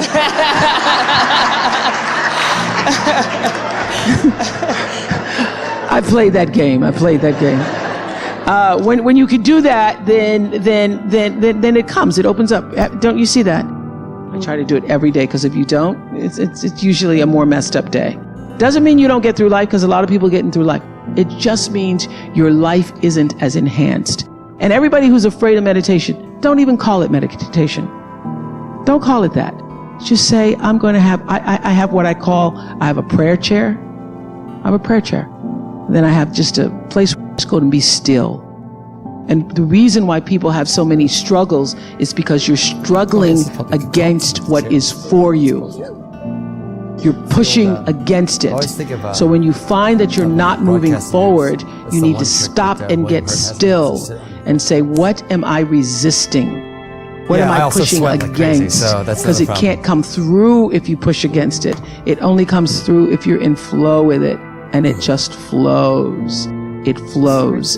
And it cannot flow if you're afraid. My spiritual practice is stillness when I first awaken. Allowing myself the moments of awareness and recognition that it is a magnificent thing to be a human being here and now. And the glory and beauty of that sustains and has brought me a peace that I cannot even explain. There is a richness and a wealth and a peace that goes beyond any material possession or award or acclaim or anything that you could acquire. The peace of knowing that there is a presence, a force field. I use the word God, but God often seems small compared to what I know it to be. That's really emanating and vibrating through all things, and that I am a part of that, which I call God. We live in a celebrity-obsessed world, don't we? Look at me. Notice me. The Tao teaches something completely the opposite. Listen to the 66th verse of the Tao. Water again. The sea stays low. And because the sea stays low, all of the rivers and all of the streams empty into it.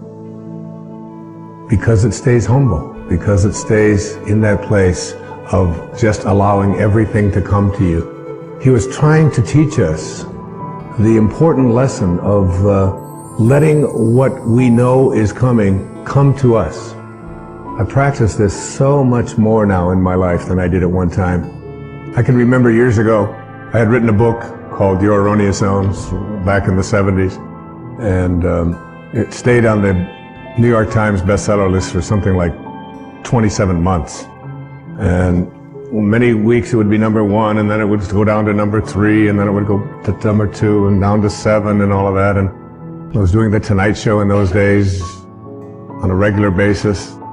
And what you do is you call and find out where you appear on the bestseller list for the following week on Wednesday. So you call up on Wednesday, not for the Sunday coming up, but for the following week. And I called home, and my ego was pretty strong, and I was very much into a lot of notice me. I really believe that true nobility is not about being better than anyone else now. It's about being better than you used to be. And I think I'm better than I used to be. And just about, I know that I'm better than I used to be in every quality or every characteristic that I hold to be valuable. But in those days, I was into notice me. And I called home, and I had trained my wife to call the New York Times. She had this special number that she could call, and with a certain code, and she could find out where I was going to appear on the bestseller list the following week. So I called her up and I said, where am I on the bestseller list next week? I was out in California doing something, and she said, you're not on the bestseller list. I said, what are you talking about? I was number 1 on the bestseller list last week. I said, even my voice changed when I said, what do you mean I'm not on the bestseller list? She said, you're not on the bestseller list. I'm sorry. She said, your book is on the bestseller list. Big distinction there, isn't it? Between believing that this is me and recognizing that you can let go a little bit of that. Listen to verse 66 of the Tao. Why is the sea king of 100 streams? Because it lies below them. Humility gives it its power. That's a very important principle to understand. And I live on the ocean, right next to it. It's my front yard. And always I watch it to learn something from this thing called the ocean, which is the most powerful source of life that we have on the planet. Without it, there's no life on this planet. And because it stays low. So what does this have to say to us? Do you have the capacity to get past that ego need to always be saying, notice me, look how important I am? There's been a proliferation of this lately with this celebrity silly stuff, isn't it? CNN is doing full hour shows on silly little things about what happened to this particular celebrity or what happened to that celebrity, and the celebrity's never even done anything. And there's all of this talk about, and all of the new magazines. and you go through an airport and you look on the newsstand and all the same photos, just with different magazines. I don't even know what the names of all of them are, but there's like this huge market now that we have for people to get into a state of notice me, notice me, notice me. And how much do we train our young people, particularly in our schools and so on, that the one who is the star is the one who gets the most attention. The one who is the most important and the most valuable is the one that has the most people liking them and so on. This constant obsession with needing to be noticed.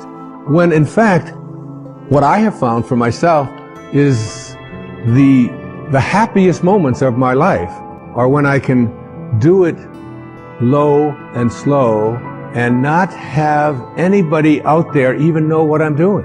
To be able to, I mean, Louise never would have advertised the fact of some of the things I talk about with her generosity. She does it anonymously. It's almost always done in those ways. No, look at me, look and notice me, how important I am, and so on. So much to learn from that kind of wisdom, from that kind of inner connection to the Tao, the ability and the willingness to say, to do it anonymously, to say that you can just get done almost anything that you want to get done if you don't become obsessed with taking credit for it. Remember the movie The Magnificent Obsession? A movie made back, I think, in the 50s. And it was really about what was the magnificent obsession. It was the ability to be able to give anonymously. What is Alcoholics Anonymous? It is everybody stays anonymous. Nobody has a title. There's not even anybody in charge. There's no leaders of this. There's no president. There's no vice president. There's no organization. It's just, here's a group of people who just want to help other people whose lives are out of control. So here's a meeting place, and you come, and one day somebody will chair it, and then somebody else another day will chair it. And one of the things I found when I attend one of these meetings is that I feel you'll see so many people who are downtrodden, who feel as if their life has passed them by, who look like they don't have any teeth, they haven't shaved, they're dirty, they're God in disguise. Mother Teresa was asked the question about what she does when she was in Calcutta, and she said, every day, I see Jesus Christ in all of his distressing disguises. All of his distressing disguises. That you can see this source, you can see the Tao, you can see it when, particularly in those who are the most obscure, the most isolated from everyone else. And whenever I go to one of those meetings and I hear people get up and they tell their stories, I feel there's so much presence of the source, of God, of spirit, of Lao Tzu, of Tao, whatever you want to call it, in one of those meetings than I've ever felt in any church. I've never felt the presence of it more. And I encourage you, any of you watching this right now, go to one of those meetings. You don't have to be an alcoholic. You don't have to. I'm not an alcoholic. I don't call myself an alcoholic. I was never out of control. I drank, but I wasn't out of control. But I still go to those meetings. I have people in my own family that have struggled with addiction, and I go with them and I sit there and I listen to those stories, and I get shivers down my back when I think about how beautiful it is to be in the presence of people. All they want to do is help each other. There's a movie called My Name is Bill W. James Woods played it, James Garner is in it. And his life just got totally out of control with addictions, totally out of control. And then he went to one of these meetings and he began to realize, and he said, we can actually take these people, and all we have to do is love them. All we have to do is, and he's so excited about the concept of being able to go out there and offer it. And I keep referring to Louise because she's such a hero to me. There was a time back in the 80s when our president wasn't even able to say the word AIDS, was he? I mean, he could come on. And here was this lady who, before this thing became the worldwide phenomenon that it is, was having meetings in her own house and bringing these people, these downtrodden people who had been labeled outcasts in society, and offering them a place to learn how to love each other and to care for each other. This was long before there was any celebrity status associated with trying to end this horrible crisis. that our country has and our world has had. There was James Wood, so excited about the idea of we can create a place where we're anonymous. Nobody has to know anything about us. We don't have to say our names. We don't have to say anything. We just have to come there and we can help each other. And before that happened, everybody who got out of control with addictions, particularly with alcohol, would die. There was no cure. There was no cure. And where did they find their cure? They found it in being anonymous. They found it in being obscure. They found it in having no organization. They found it in having no elected representative. They found it in having no rules. There are no rules. You just come and we care. If you've been 1 day or 1 hour sober, or even if you're drunk, you come. We care about you. And you are not that alcohol. Who you are is this divine soul. In the 36th verse of the Tao Te Ching, it says, "The gentle outlast the strong. The obscure outlast the obvious." Try to become a little more obscure, a little less interfering, a little less notice me, a little less, one of the specific kinds of things that you can do is just as you're about, when somebody else is talking, just as you're about to interject what you've been thinking about for the whole time, waiting for them to stop talking, just stop, to bite your tongue and say, "Tell me more." Or, "That's very interesting. I have never heard that point of view before." Even if they totally, completely disagree with everything that you stand for, to be willing to listen, to be able to stop. Practice it. I practiced it when I did these verses of the Tao. I practiced it every single day while I was working on that. Just staying obscure. And for me, that's not always so easy because of just being recognized wherever I go. And if I saw someone who was about to recognize me, I would just put my head down. I would just walk a little bit past them like something. Right now, I just want to be anonymous. Right now, I want to be obscure. The Tao says, storms always end. Verse 23, fierce winds don't blow all morning. A downpour of rain doesn't last all day. Who does this? Heaven and earth. You're already connected to everything you want or need. It will come to you at the exact perfect time, as the rivers and the streams come to the ocean at the perfect time and place. You gotta trust. You gotta know it's going to come to you. You don't have to chase after it. You can become a little less obsessed with your ego and your self-importance and who you are and what you've done, and you can get so much more done. And you know what? It's the most peaceful and sweet, delicious way. It's like the song that Cecilia was singing about the rose. When we say human potential, unleashing human potential, it is not about reaching the peak, it is a trajectory. Because what our life is a combination of a certain amount of time and energy. Time is rolling away for all of us at the same pace. If you sit, it rolls away. If you sleep, it rolls away. If you do something, it goes away. If you don't do anything, it goes away. You're happy or miserable, it goes away. Time is running out for all of us. So it's only the energy that you can do different things with. If you bring your energies to a certain level of intensity and possibility, what somebody does in 10 years, you may do it in 1 year. This means if you live here for 100 years, it feels like in people's impact that you've created, it feels like you lived here for 1,000 years, simply because you have managed your life energies in a certain way. So for me, a human being impactful means, how conscious have you become? This is very important. Because if you're in compulsive cycles, then your energy gets wasted in so many things. If you observe people in a day, let's take 24 hours, in that anyway most people by prescription in America they sleep for 8 hours. So 8 hours means 1/3 of life is gone. In the remaining 2/3 they have to eat, they have to, shower, bathroom, this, that, all this, another 2-3 hours gone. So literally 50% of life is gone, daily basis, just for basic maintenance of this life.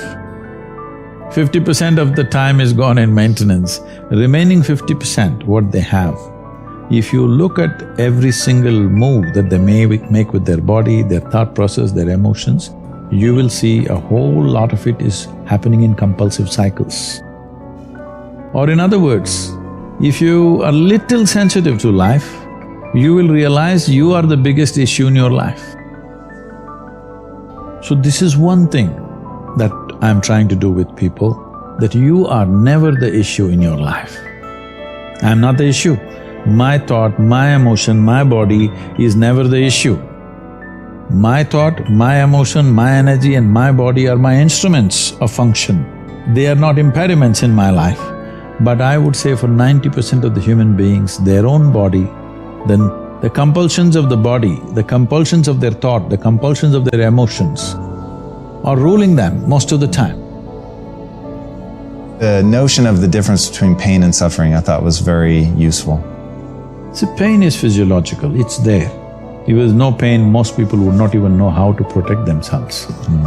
See, just because there's no pain in this, see what all you have done to it. Isn't it? See, there's no pain in this. So that's why you took it off. If there's no pain in your nose, maybe you would have taken it off. Because there are many advantages. You will take in about 22% extra oxygen if you just remove this one thing, contraption.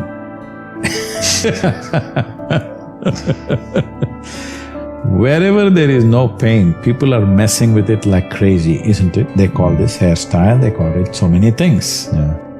Suppose there was no pain in the entire body in Los Angeles, people would pull out their stomach bag and you think they wouldn't do it? No, they probably would. Only pain is helping them to preserve themselves, isn't it? So pain is good. There's no physiological pain. Most people would not know. I hear in United States there's one group, they call themselves something, I forget that word. They're actually cutting their fingers off, their hands off on the video. Whoa. They're posting it online. There's a group like that. Whoa. Can you imagine this? No.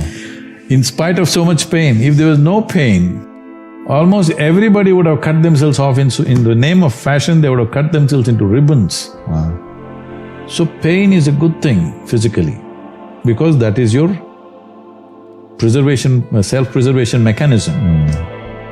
But suffering is something that you do in your mind. So pain that happens in your body, you take it in your mind and multiply it 1,000 times or 1,000,000 times depending on how capable you are or how stupid you are, and suffer it 1,000,000 times over. Right now, most human beings are like this. What happened 10 years ago, they can still suffer. What may happen day after tomorrow, they already suffer. They are not suffering life, they think they are suffering life. They are not suffering life. They are suffering the two most fantastic faculties that human beings alone have, a vivid sense of memory and a fantastic sense of imagination. The survival process has become easier than ever before. Believe me, in the morning if you need a bucket full of water, if you had to walk a mile to the river to get one bucket of water, and your family needed 25 buckets of water, you would have no time to mess yourself. Now you have a lot of time to mess yourself because our survival is better organized than ever before. Another thing is, most human beings do not know how to manage their biochemistry without physical activity. I have seen a whole lot of people, particularly teenage boys and girls between the ages of 12 and 16, who come to me with some severe, violent problems within themselves. If you leave them like that, they may kill themselves or kill somebody else. They're in that kind of state. Many of them have even killed their parents, it has happened all over the world. And in 2017, when I came to know that in India, which is not so much suicidal in that sense because there's a huge family support and stuff like that, in spite of that, in 2017, 18,600 children below 18 years of age committed suicide, out of which 7,200 are below 15 years of age. So 12, 13, 14-year-olds who must be bubbling with life are wanting to take their own lives. Why? Obviously we're doing something fundamentally wrong with the society, isn't it? Yes. Our goals and our stupid ideas of what is success is driving them nuts. Because we are trying to use our children like racehorses. That's interesting.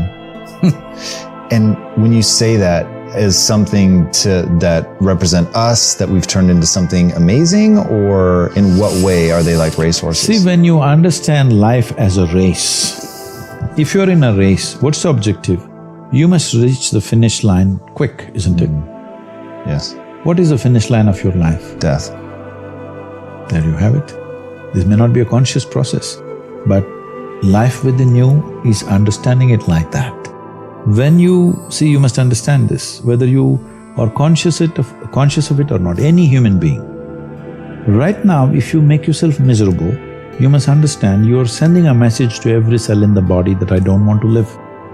You might not have articulated it in your head yet, but when you become miserable, you notice suddenly your body seems heavy and it's like, doesn't want to get up from this chair. Have you seen this? Yes. When you're happy, you're willing to bounce at everything and do everything, bend backwards if necessary. Why this is happening is the message has gone to every cell in the body, this guy wants to die. They're all thinking, okay, what can we do to help him? But by then, of course, you recover. So you want to die, you want to live, you want to die, you want to live. The body is getting confused because you must understand this is a very intelligent body. It's taking instructions from you. Every cell in the body has an enormous sense of memory and intelligence. If you keep sending wrong messages, if they act, you're dead. Because you're sending contradictory messages, you're not dead, you're half dead. You can give it any number of exotic names. Essentially, you have turned your intelligence against yourself. This is supposed to work for you, but now you've turned it against yourself, it's working against you. When we stop expecting things to be the way that we think they should be, when we stop forcing outcomes, and when we start allowing what is of the highest good to be our only agenda, our only intention, that's when the universe truly has our back. That's when we can live what it means to surrender. True surrender comes when we stop praying for what we think we need and we start connecting and grounding in what could possibly be of the highest good for all. When we stop praying for what we think we need and we start allowing what is of the highest good for all.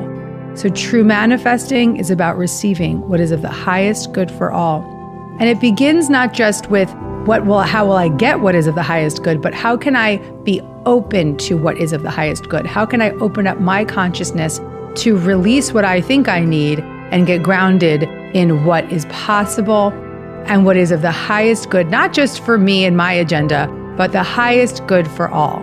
That's the message. So you're doing everything right in that you're open to a spiritual practice, you're willing to grow, you're showing up for your practice, you're reading books, you're doing the work, you're here on Dear Gabby, you're showing up, you're showing up, you're showing up. You're doing a lot of doing, though, and you're also doing a lot of expecting. And so a lot of doing and a lot of expecting are two major blocks to your ability to attract what it is that you want into your life. And so it's the doing that actually creates sort of a manic manifesting vibration, which is, how do I get that? What do I do next? Got to do this thing next, got to do this thing next. And that lacks the belief system that I can be still and I can allow. That's number one. Number two, being in the expectation of what you think things should be is another block to your manifesting power and your super attractor power, which is what I call it, because your expectations are limiting the possibilities. Your expectations are limiting the highest good, as this card says. So when we start to pray for what is of the highest good, rather than intend and pray for what we think we need, that's when the universe can conspire with what it is that is of the highest good for all.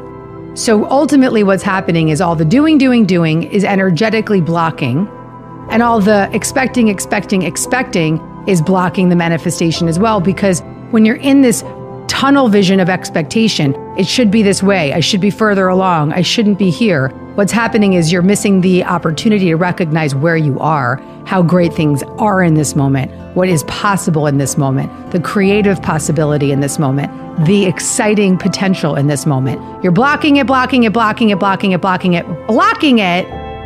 I want you to sit on your ass.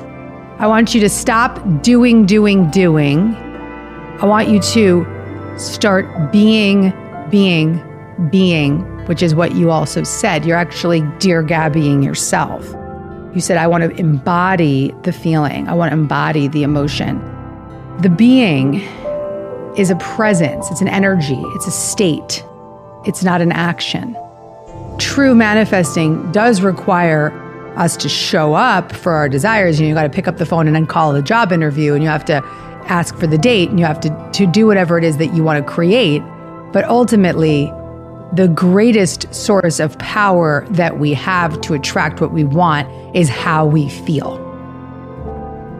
God shows us how to do this in the book of Genesis. The Bible says that God stepped out on nothing and said, let there be something, and let there be light, and there was light, and the evening and the morning was the first day. And guess what? No angels, no choir, no spouse, no friends, no person came along, nobody started dancing, no praise team came along, and so God clapped for himself. He said, and it was good. And it was good. It doesn't have to be finished to be good. Some of you wait too late to clap. You're not going to clap till it's finished, but you got to clap behind every accomplishment and celebrate every step. The steps of a good man are ordered by the Lord, and he delighteth in the way. And every time you take a step, you need to clap for that step, because at least I'm further than where I was. I may not be where I'm going, but I'm further than where I was. Am I talking to anybody this morning? And so you need to praise God for baby steps. Praise God for progress. Praise God for improvement. Celebrate within yourself and not be afraid to look yourself in the mirror and say, you did that well. You did that real well. You'll never be able to determine who you need in your life until you feel your own void. You'll choose somebody out of your pain, and then when you get well, you don't want them. On the other extreme, but equally as dangerous, but the antithesis of inferiority, is the assumption that what God has given to you requires nothing of you. You don't put anything into it. You just received it, you got it, you think it ought to be there. Anything you add to your life requires your attention. If you have a goldfish, you have to feed it.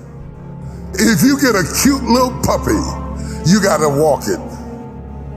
If you buy a car, you're going to need oil. If you buy a car, you're going to need gas. Anything you add to your life is going to require more of you. Stop adding more than you're willing to maintain. Say this word with me: no. Some of you have said yes so much because you assume that you are collecting whatnots to keep on a shelf, but in reality, you keep saying yes and not really taking care of what you already got. You keep adding more and more and more and more to your life, and then somewhere on some therapist's couch, you say, I'm overwhelmed, and I'm nervous, and I got anxiety, and I guess you do. To him whom much is given, much is required. This grandiose mentality that you have has led you to a place of utter frustration. You underestimate what greatness costs. This is a dangerous thing. You don't seek to keep up, advance your skills, study or work out. You don't seek to maintain the relationship, keep it spicy and interesting. You think I got that on lock. You do not have that on lock. You have, come on. You never You never have it on lock. You don't have your husband on lock. You don't have your wife on lock. You don't have your career on lock. You don't have your child on lock. You don't have your mama on lock. You don't ever have anything on lock. That's why you got to celebrate people while you have them. You have to love them while you got them. You got to pour into them while they're there. You don't have it on lock. Somebody is after your job right now. Somebody's after your spouse right now. Somebody's after your house right now. Somebody's after your position right now. Never fall into complacency and think that you are so wonderful that your just being there is all that's required. No, no, no, no. Complacency will not do it. You have got to put some grind in it, some sweat into it, some work into it. That's why you don't need too many its. Because every it you take on is going to take something from you. It's going to give something to you, but it's going to take something from you. And there may not be enough of you to handle all the places you said yes to. And you've got to be able to evaluate, am I a pint-sized container with a gallon-sized appetite?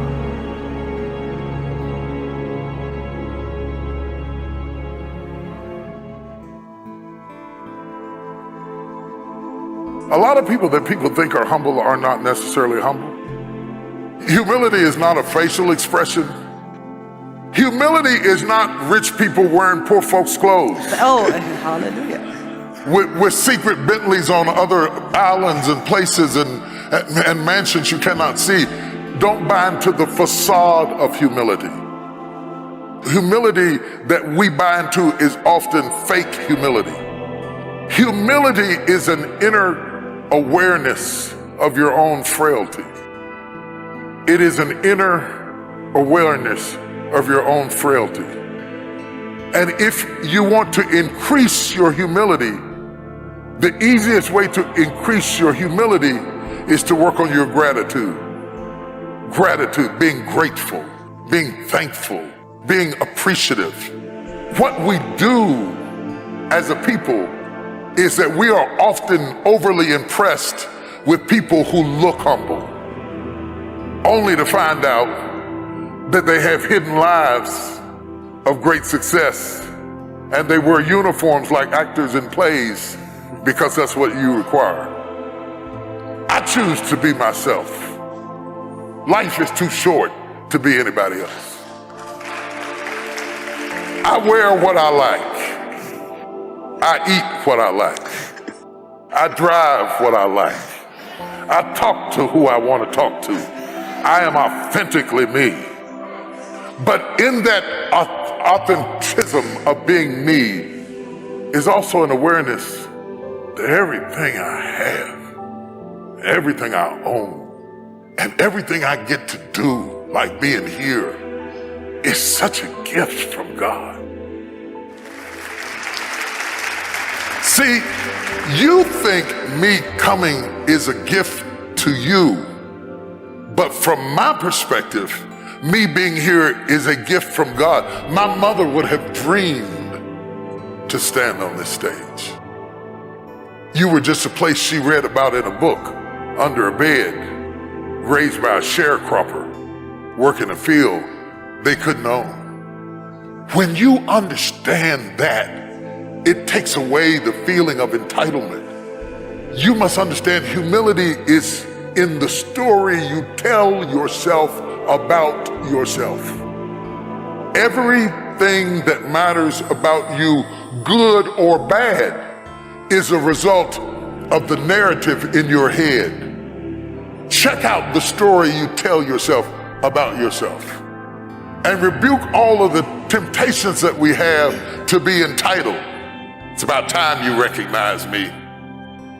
You should have recognized me a long time ago. Nobody has to ever recognize you. There are 8 billion people on the planet. There are 8 billion people on the planet, and that you got to be chosen is an absolute gift. And the day you stop thinking it's a gift, you lose your power to keep it going. To me, that attitude of gratitude is the substratum of humility. How do I enhance my competence? See, let's say you want to run on the field, let's say you want to run a race, you want to run 100 meters. It is not running that you have to work on right now, you have to work on your legs and lungs and muscle and everything, isn't it so? So, if you want to become a great engineer, yes, definitely an institute like this is crucial on one level. But any number of people might have come here and gone, not all of them became great engineers. Though they might have produced hundreds of great engineers, still not all of them will become, simply because of their own individual attitudes and competence and whatever else, isn't it? So, whatever the institute can do for you, it is doing.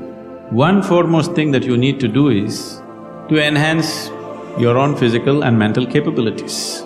Because if you want to be a good engineer, you need a working brain. Just having a degree of engineering may be a passport to a job, but it is not a passport to success, isn't it? So to have a working brain, which the engineering degree will not freeze. Usually lots of degrees, when people acquire degrees, they freeze their brains. They think they can… now they have finished using it and now they can rest it for the rest of their lives. It is not so. This is only to enhance your capability. This is just an organized effort. A school, a college, an institute is just an organized effort towards that, because each individual cannot craft it for himself.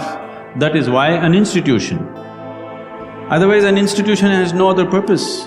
It is here to just organize that possibility of you striving to be of a certain competence. But that is a mass application. But as an individual, your most important thing is you as a human being, you are functioning at the fullest level. If that has to happen, there are other dimensions which one needs to explore. Unfortunately, though these sciences and technologies for inner well-being have been the mainstay of this culture for thousands of years, today, we are largely losing it for various reasons because we want to imitate somebody else. We don't want to imitate our grandfather Topiwala anymore. We want to imitate the hat seller from another country. Because of that, we are losing those things, but we should not. We have to bring it back into our lives. This is very much a part of the way the culture itself is structured, that it is all about the human being. See, this is the only culture which talks about, which even an illiterate person in this culture is aware of, that you can actually evolve to another dimension of existence. Even if I go into your village and talk to an illiterate peasant who has not read anything, who doesn't know anything, who's not heard any of this stuff, even to him if I go, he will not ask me, give me a golden horse or something, he'll say, "Enakku mukti venum Swami." He's saying he wants ultimate liberation. Where did this fellow get this? Nowhere else on the planet this is possible. Nowhere else on this planet is it possible that an illiterate person is thinking that he can break his present dimension of existence and go to another place, whatever that place is. So, this was bred into our culture so deep, we should not lose it. It was not just the idea, there are technologies to become free. If you became free from the process of your body and the process of your mind, if you can sit outside of it and work it, you would work it brilliantly, do you understand? You would be able to use this body and use this mind only when you are able to not treat it as myself. These are powerful instruments in your life. These instruments can be employed the way you want it, only when you have an outside access to it. But when you realize that all your name, your form and everything you see is provisional, two things happen. To some people, they have immediate, what we could only metaphorically call the dark night of the soul. They go into a deep depression because everything they thought was real is no longer real, including their own name, form, body and mind. Some people get so scared that they have a bad trip. Some people cross that threshold and discover nirvana. or enlightenment. And they say, wow, I thought I was squeezed into the volume of a body in the span of a lifetime, but I'm a timeless being that can morph myself into any experience, including the human experience, which is amazing. But the human experience is also that which causes existential depression. So the causes of human suffering, since you brought it up, are brought up in Eastern wisdom traditions as, number one, you suffer because you don't know who you are. You confuse yourself with your body-mind experience. Number two, you grasp and cling at experiences which are evanescent and transitory and dreamlike. You say, what happened to your childhood? It's over. What happened to yesterday? It's over. What happened to 5 minutes ago? It's over. What happens to these words? By the time you hear them, they don't exist.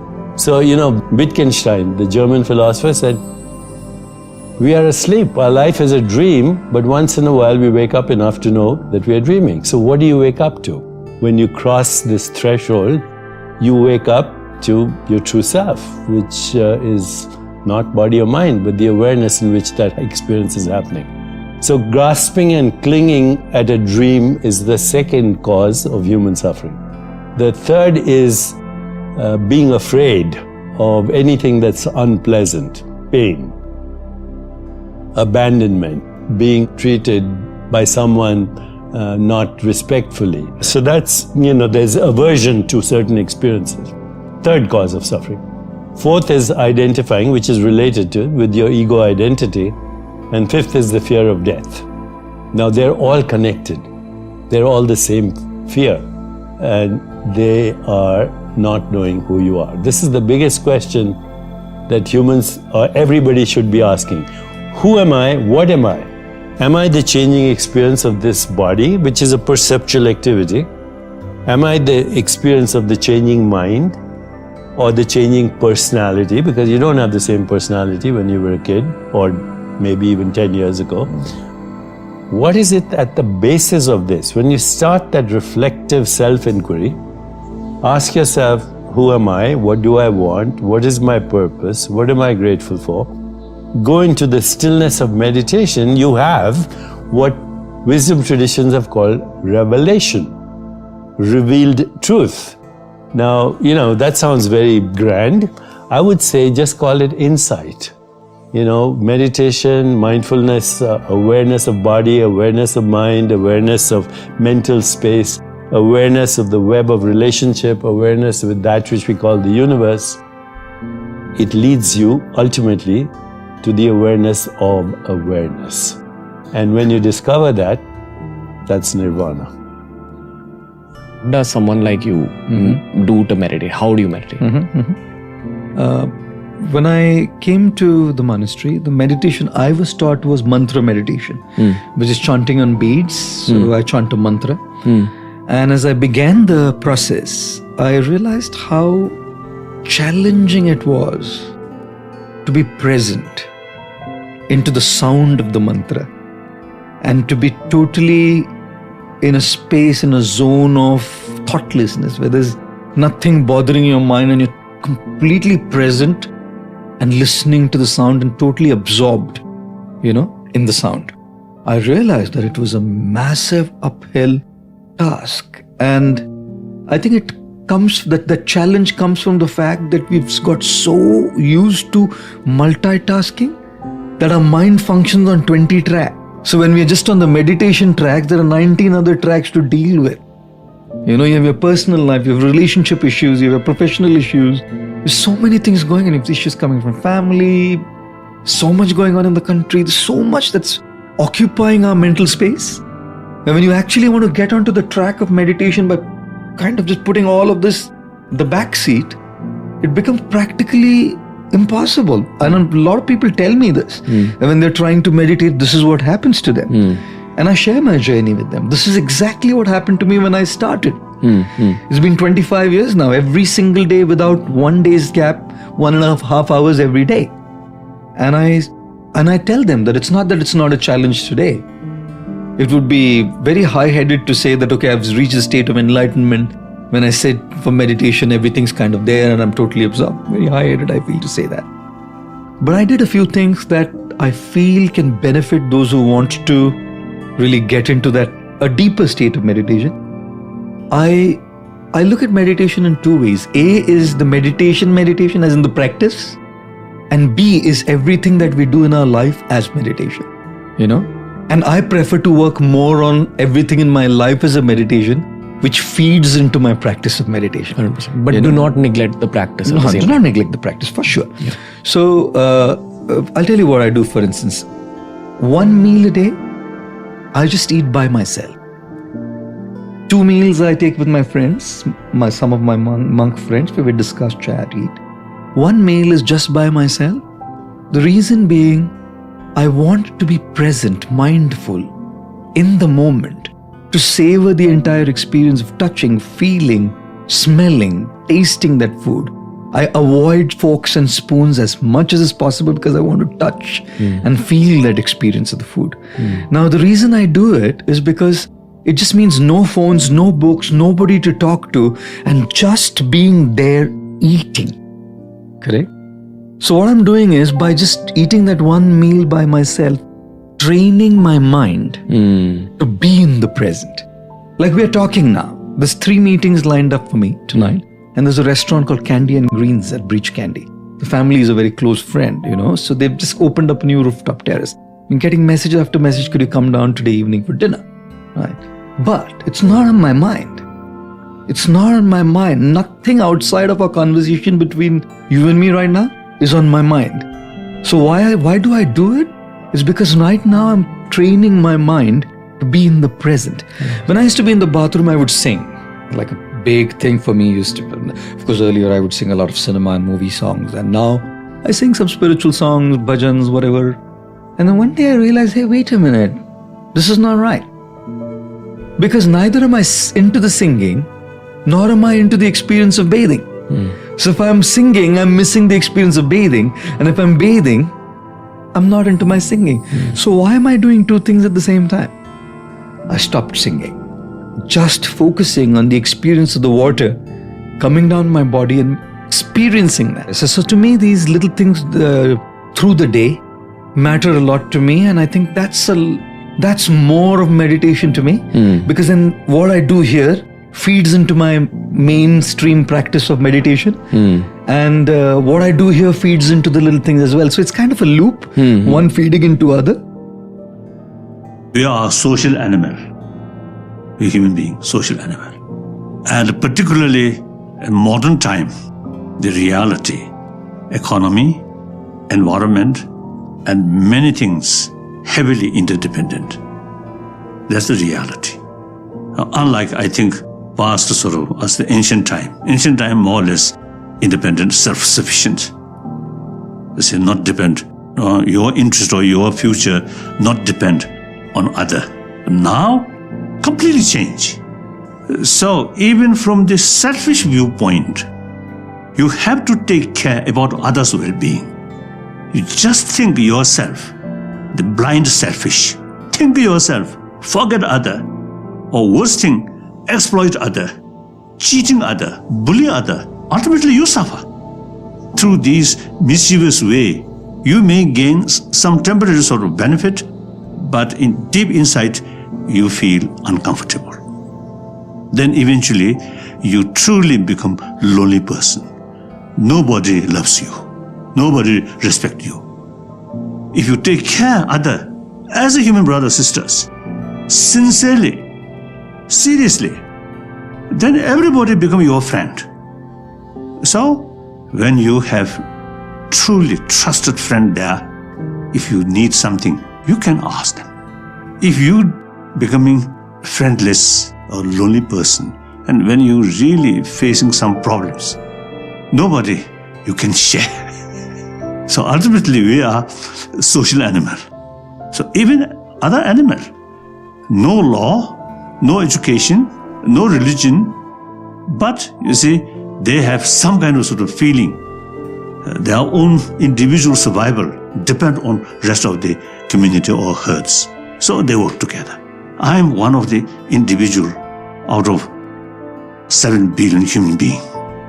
If human being, rest of the human being happy, peaceful, I get maximum benefit. The rest of the world get trouble. How can I escape from that? And with that feeling, when I meet people, one people, or one person, or 10 people, 100,000, 10,000, 100,000, I always consider them as my brothers, sisters. That brings me in mental level completely relaxed. If I feel I'm something different from them, then some nervousness, some anxiety may develop. So once your own way of thinking open, reach out to them as a close friend, that tremendous sort of benefit, peace of mind. Then others also no longer feel stranger. Another human brothers, like that. So that I think nowadays we really need that. So through that way, awareness.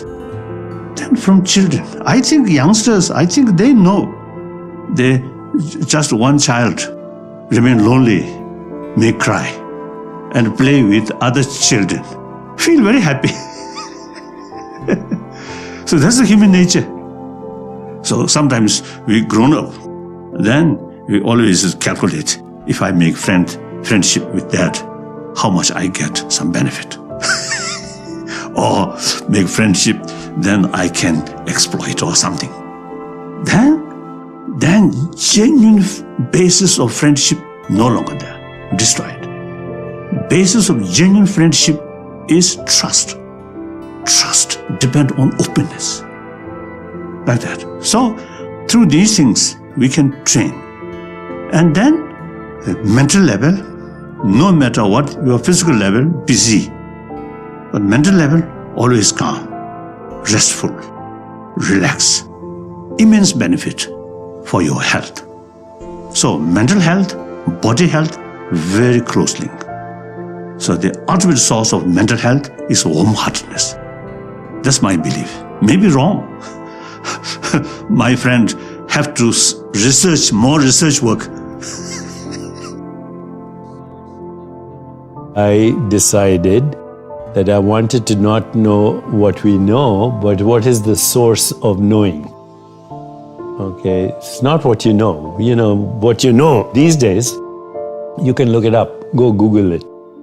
So it's not important what you know. Anybody can find out anything about anything these days.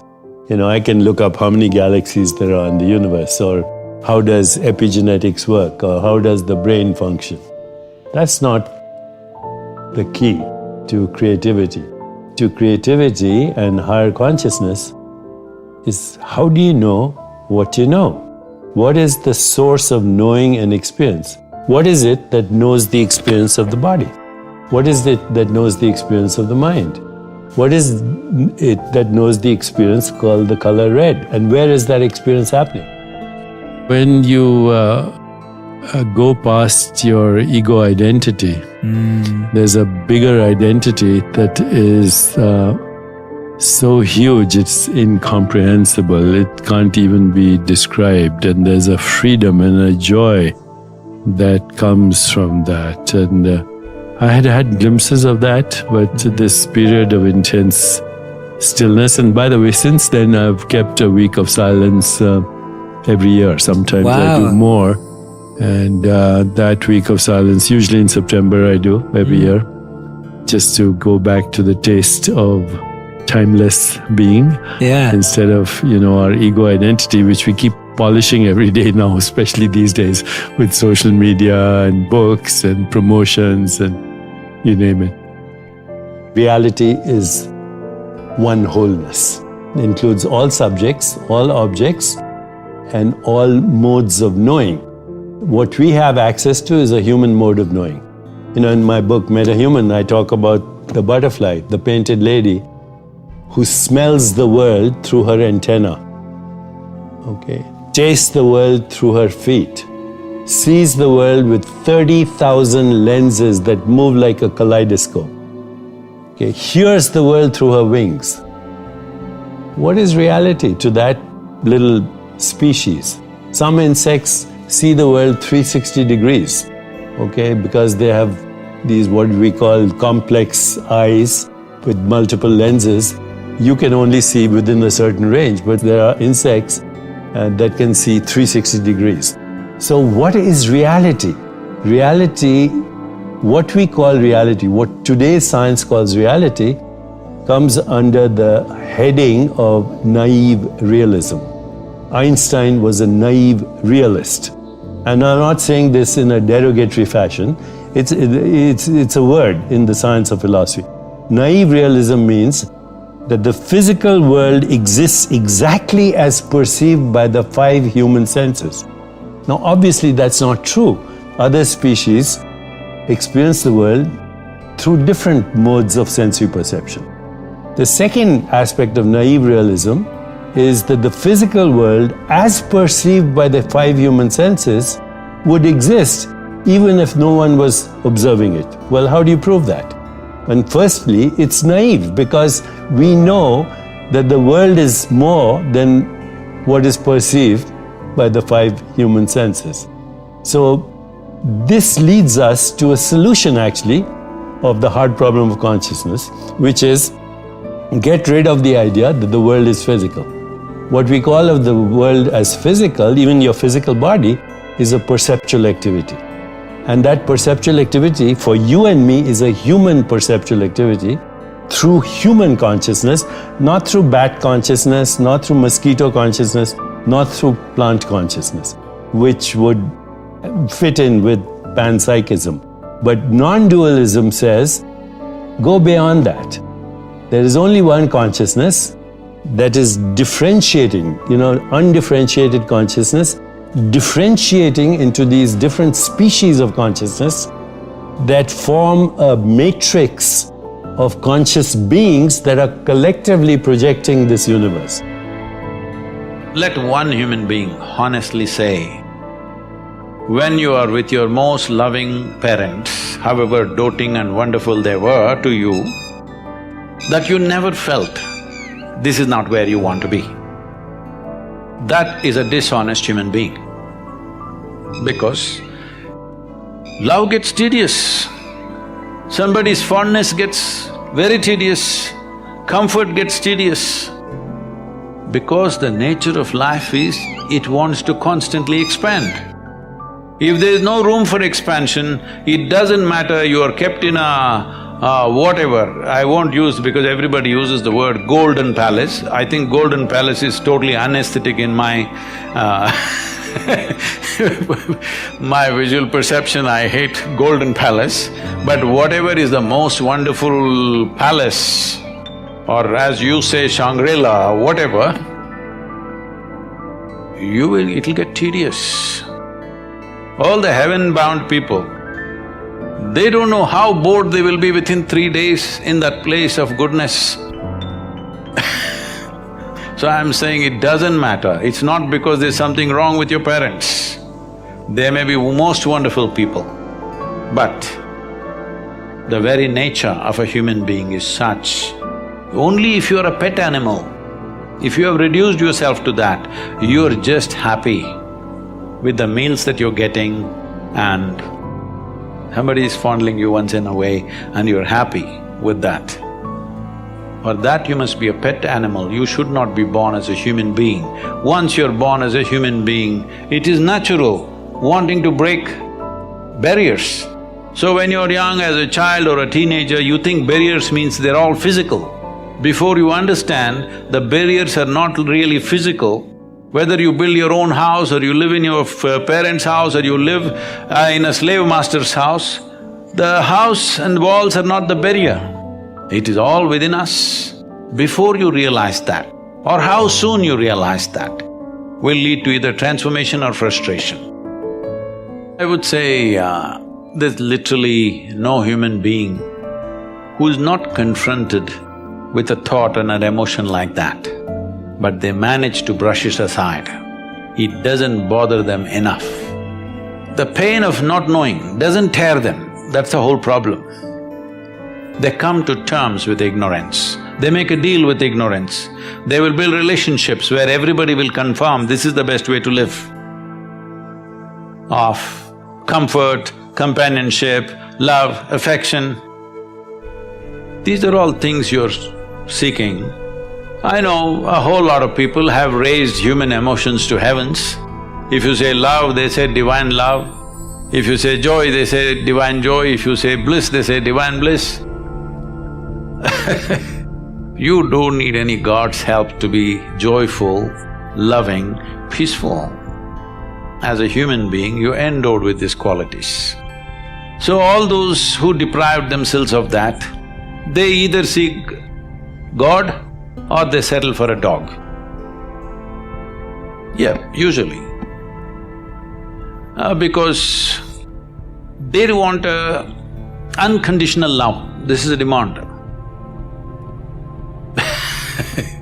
Because the nature of love is such that it's like a flower, if you don't watch it for 2 minutes, it'll fall. It'll wither and fall right there. Either you want to let it fall, or you have to nourish it every moment, or you have to concretize it. That means you take a picture and keep it on your phone screen, or you institutionalize it with marriage or this or that. So essentially, well, I'm not against any institution because institutions are needed in the world to operate, otherwise there'll be chaos. That is a different thing. But you cannot institutionalize joy or peace, like right now we think United Nations is the institution for peace. No, you cannot institutionalize peace. You cannot institutionalize joy. You cannot institutionalize love or anything for that matter. The institutions are functional instruments in a given society. I have utmost respect for them because without it, a whole lot of people wouldn't know how to live. You need institutions, there is a government, there's a democratic process, there are variety of things, all right? There are courts, there are parliaments. Well, 90% of the time some nonsense may be happening there, but still these institutions are important because without that there'll be total chaos. So I'm not talking against institutions, but institutionalizing things that happen within a human being is a silly effort.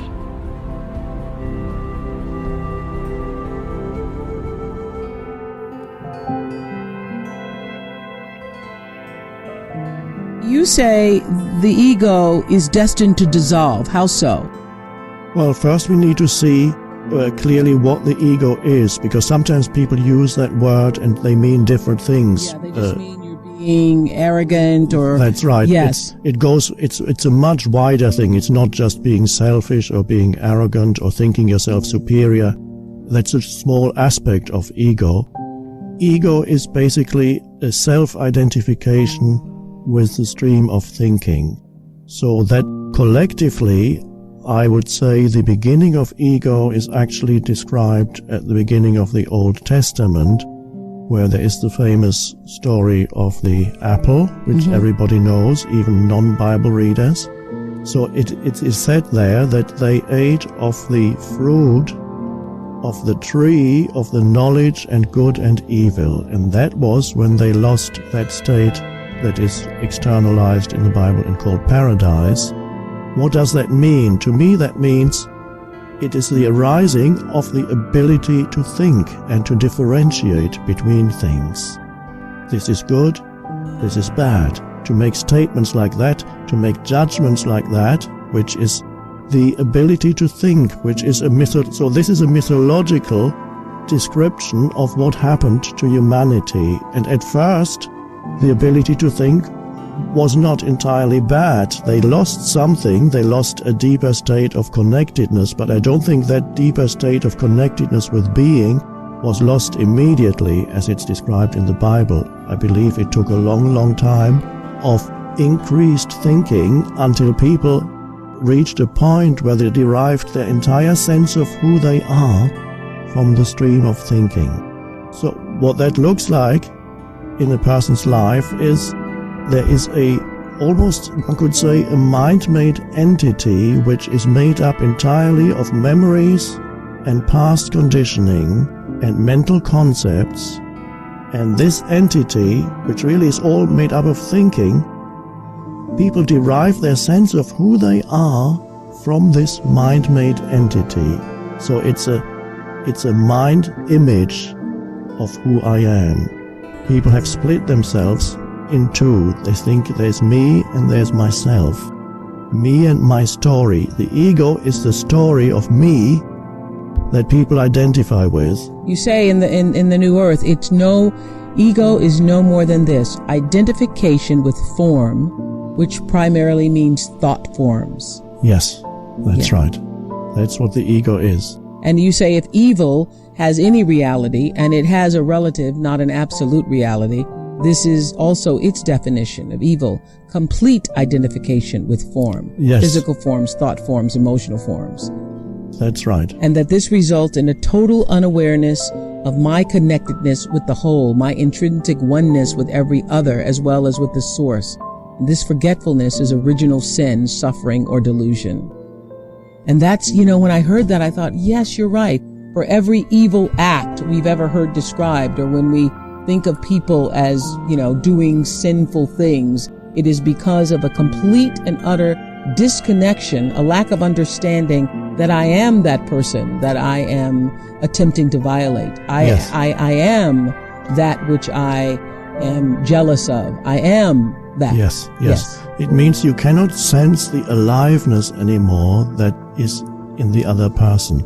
So you have desensitized yourself to the aliveness. Now, you can only do that if you've already done this to yourself, because by living through mental definitions of who you are, you desensitize yourself to the deeper aliveness of who you truly are beyond thinking.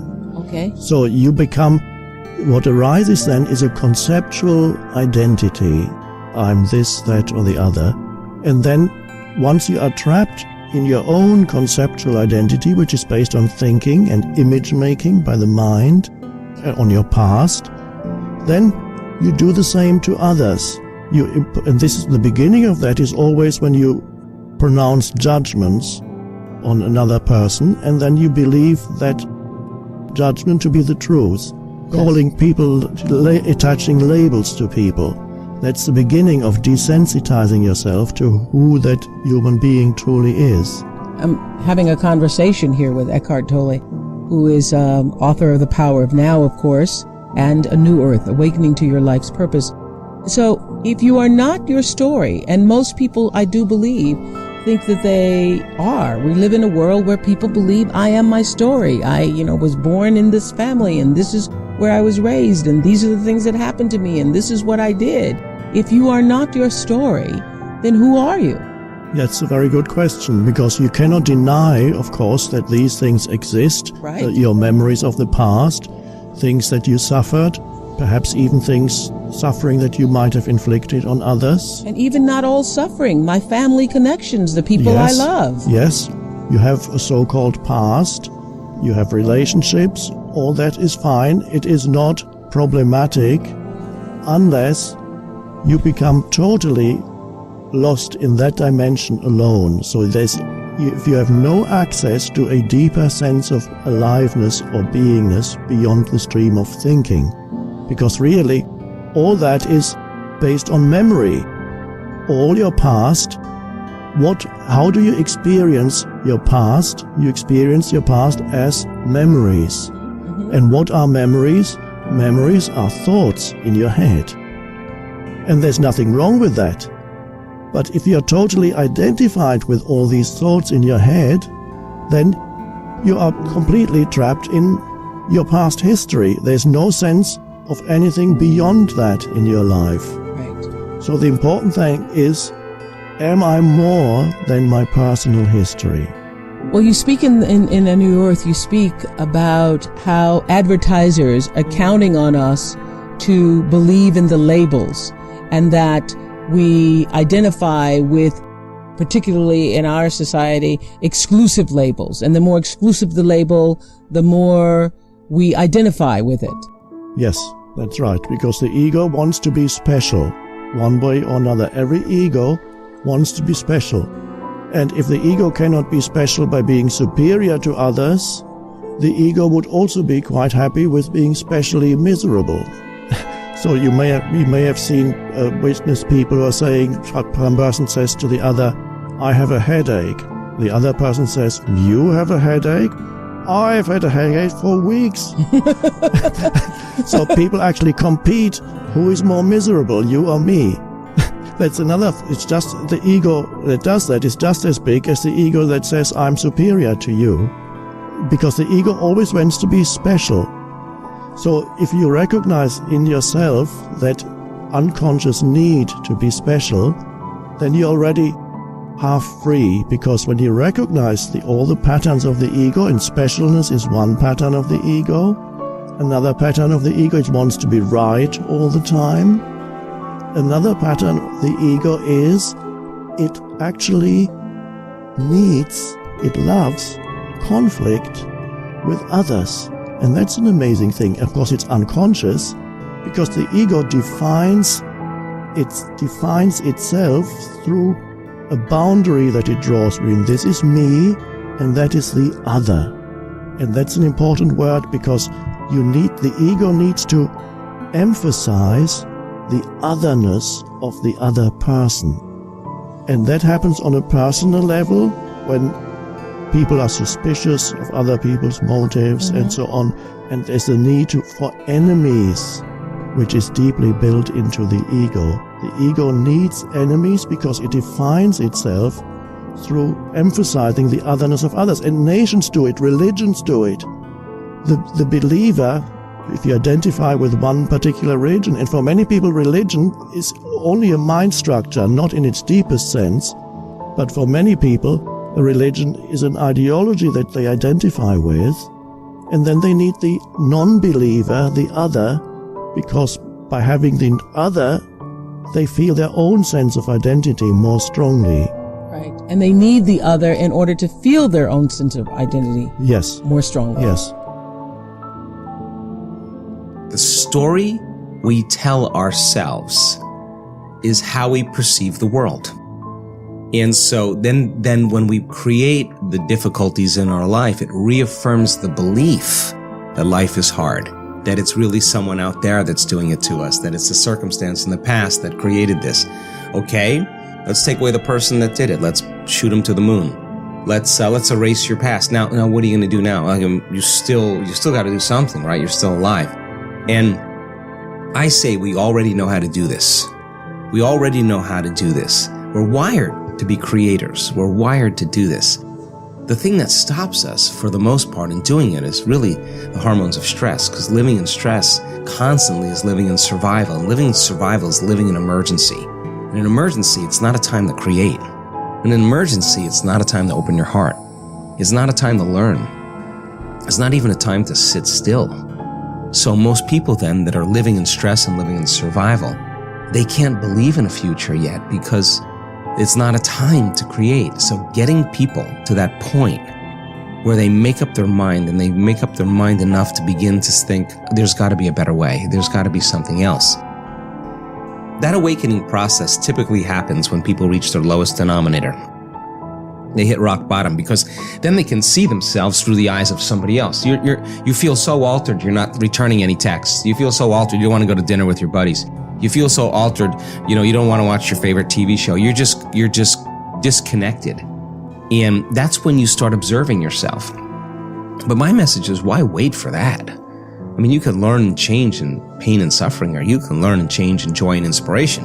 If you're waking up every morning being defined by a vision of the future instead of the memories of the past, and you get up and you're inspired from an elevated self now instead of a limited self, you could observe the old self from an elevated state instead of that diminished state. And people are doing that. So they are aware of those thoughts. And yes, it takes effort. And if it was easy, everybody would be doing it. But just because you have a thought doesn't necessarily mean it's true. And when you start looking and observing those thoughts, I think you are like Gandalf, because Gandalf also said, you may not pass. When he meant like that kind of severity when it comes to how we make up our mind about things. That's the kind of energy or intention that begins to create the biggest volume of change in our life. And I've interviewed thousands of people in our work that have healed from really serious health conditions. And I would say about 90% of them, when I ask them, so what happened? The first thing they say all the time is, I just made up my mind. I just made up my mind I was going to do this. And they made a decision with such firm intention that the amplitude of that decision carried a level of energy that was greater than the hardwired programs in their brain and the emotional conditioning in their body. And the choice that they made caused their body to respond to a new mind. In fact, the choice they made became a moment that they would never forget. It was an event. And the stronger the emotion they felt, the more they paid attention to the choice. And in a sense, they were remembering their future. And the body emotionally was getting a sampling, a taste of the future. And they're aligned to that future. And that's when the body's healing began. That's when the miracle started, right in that moment. That's how powerful we really are. Now, what if you did that every day? What if you made up your mind every single day you weren't going to get up from your meditation until you were that person you wanted to be? Game on now. Because you'd have to do battle with all the things that are not consistent with it. And that's exactly how our brain works. So then, if you want to be wealthy, you can't feel lack. You want to be a master, you can't judge your coworker. You want to be like somebody great in history, then you better execute peace in every area of your life. That's the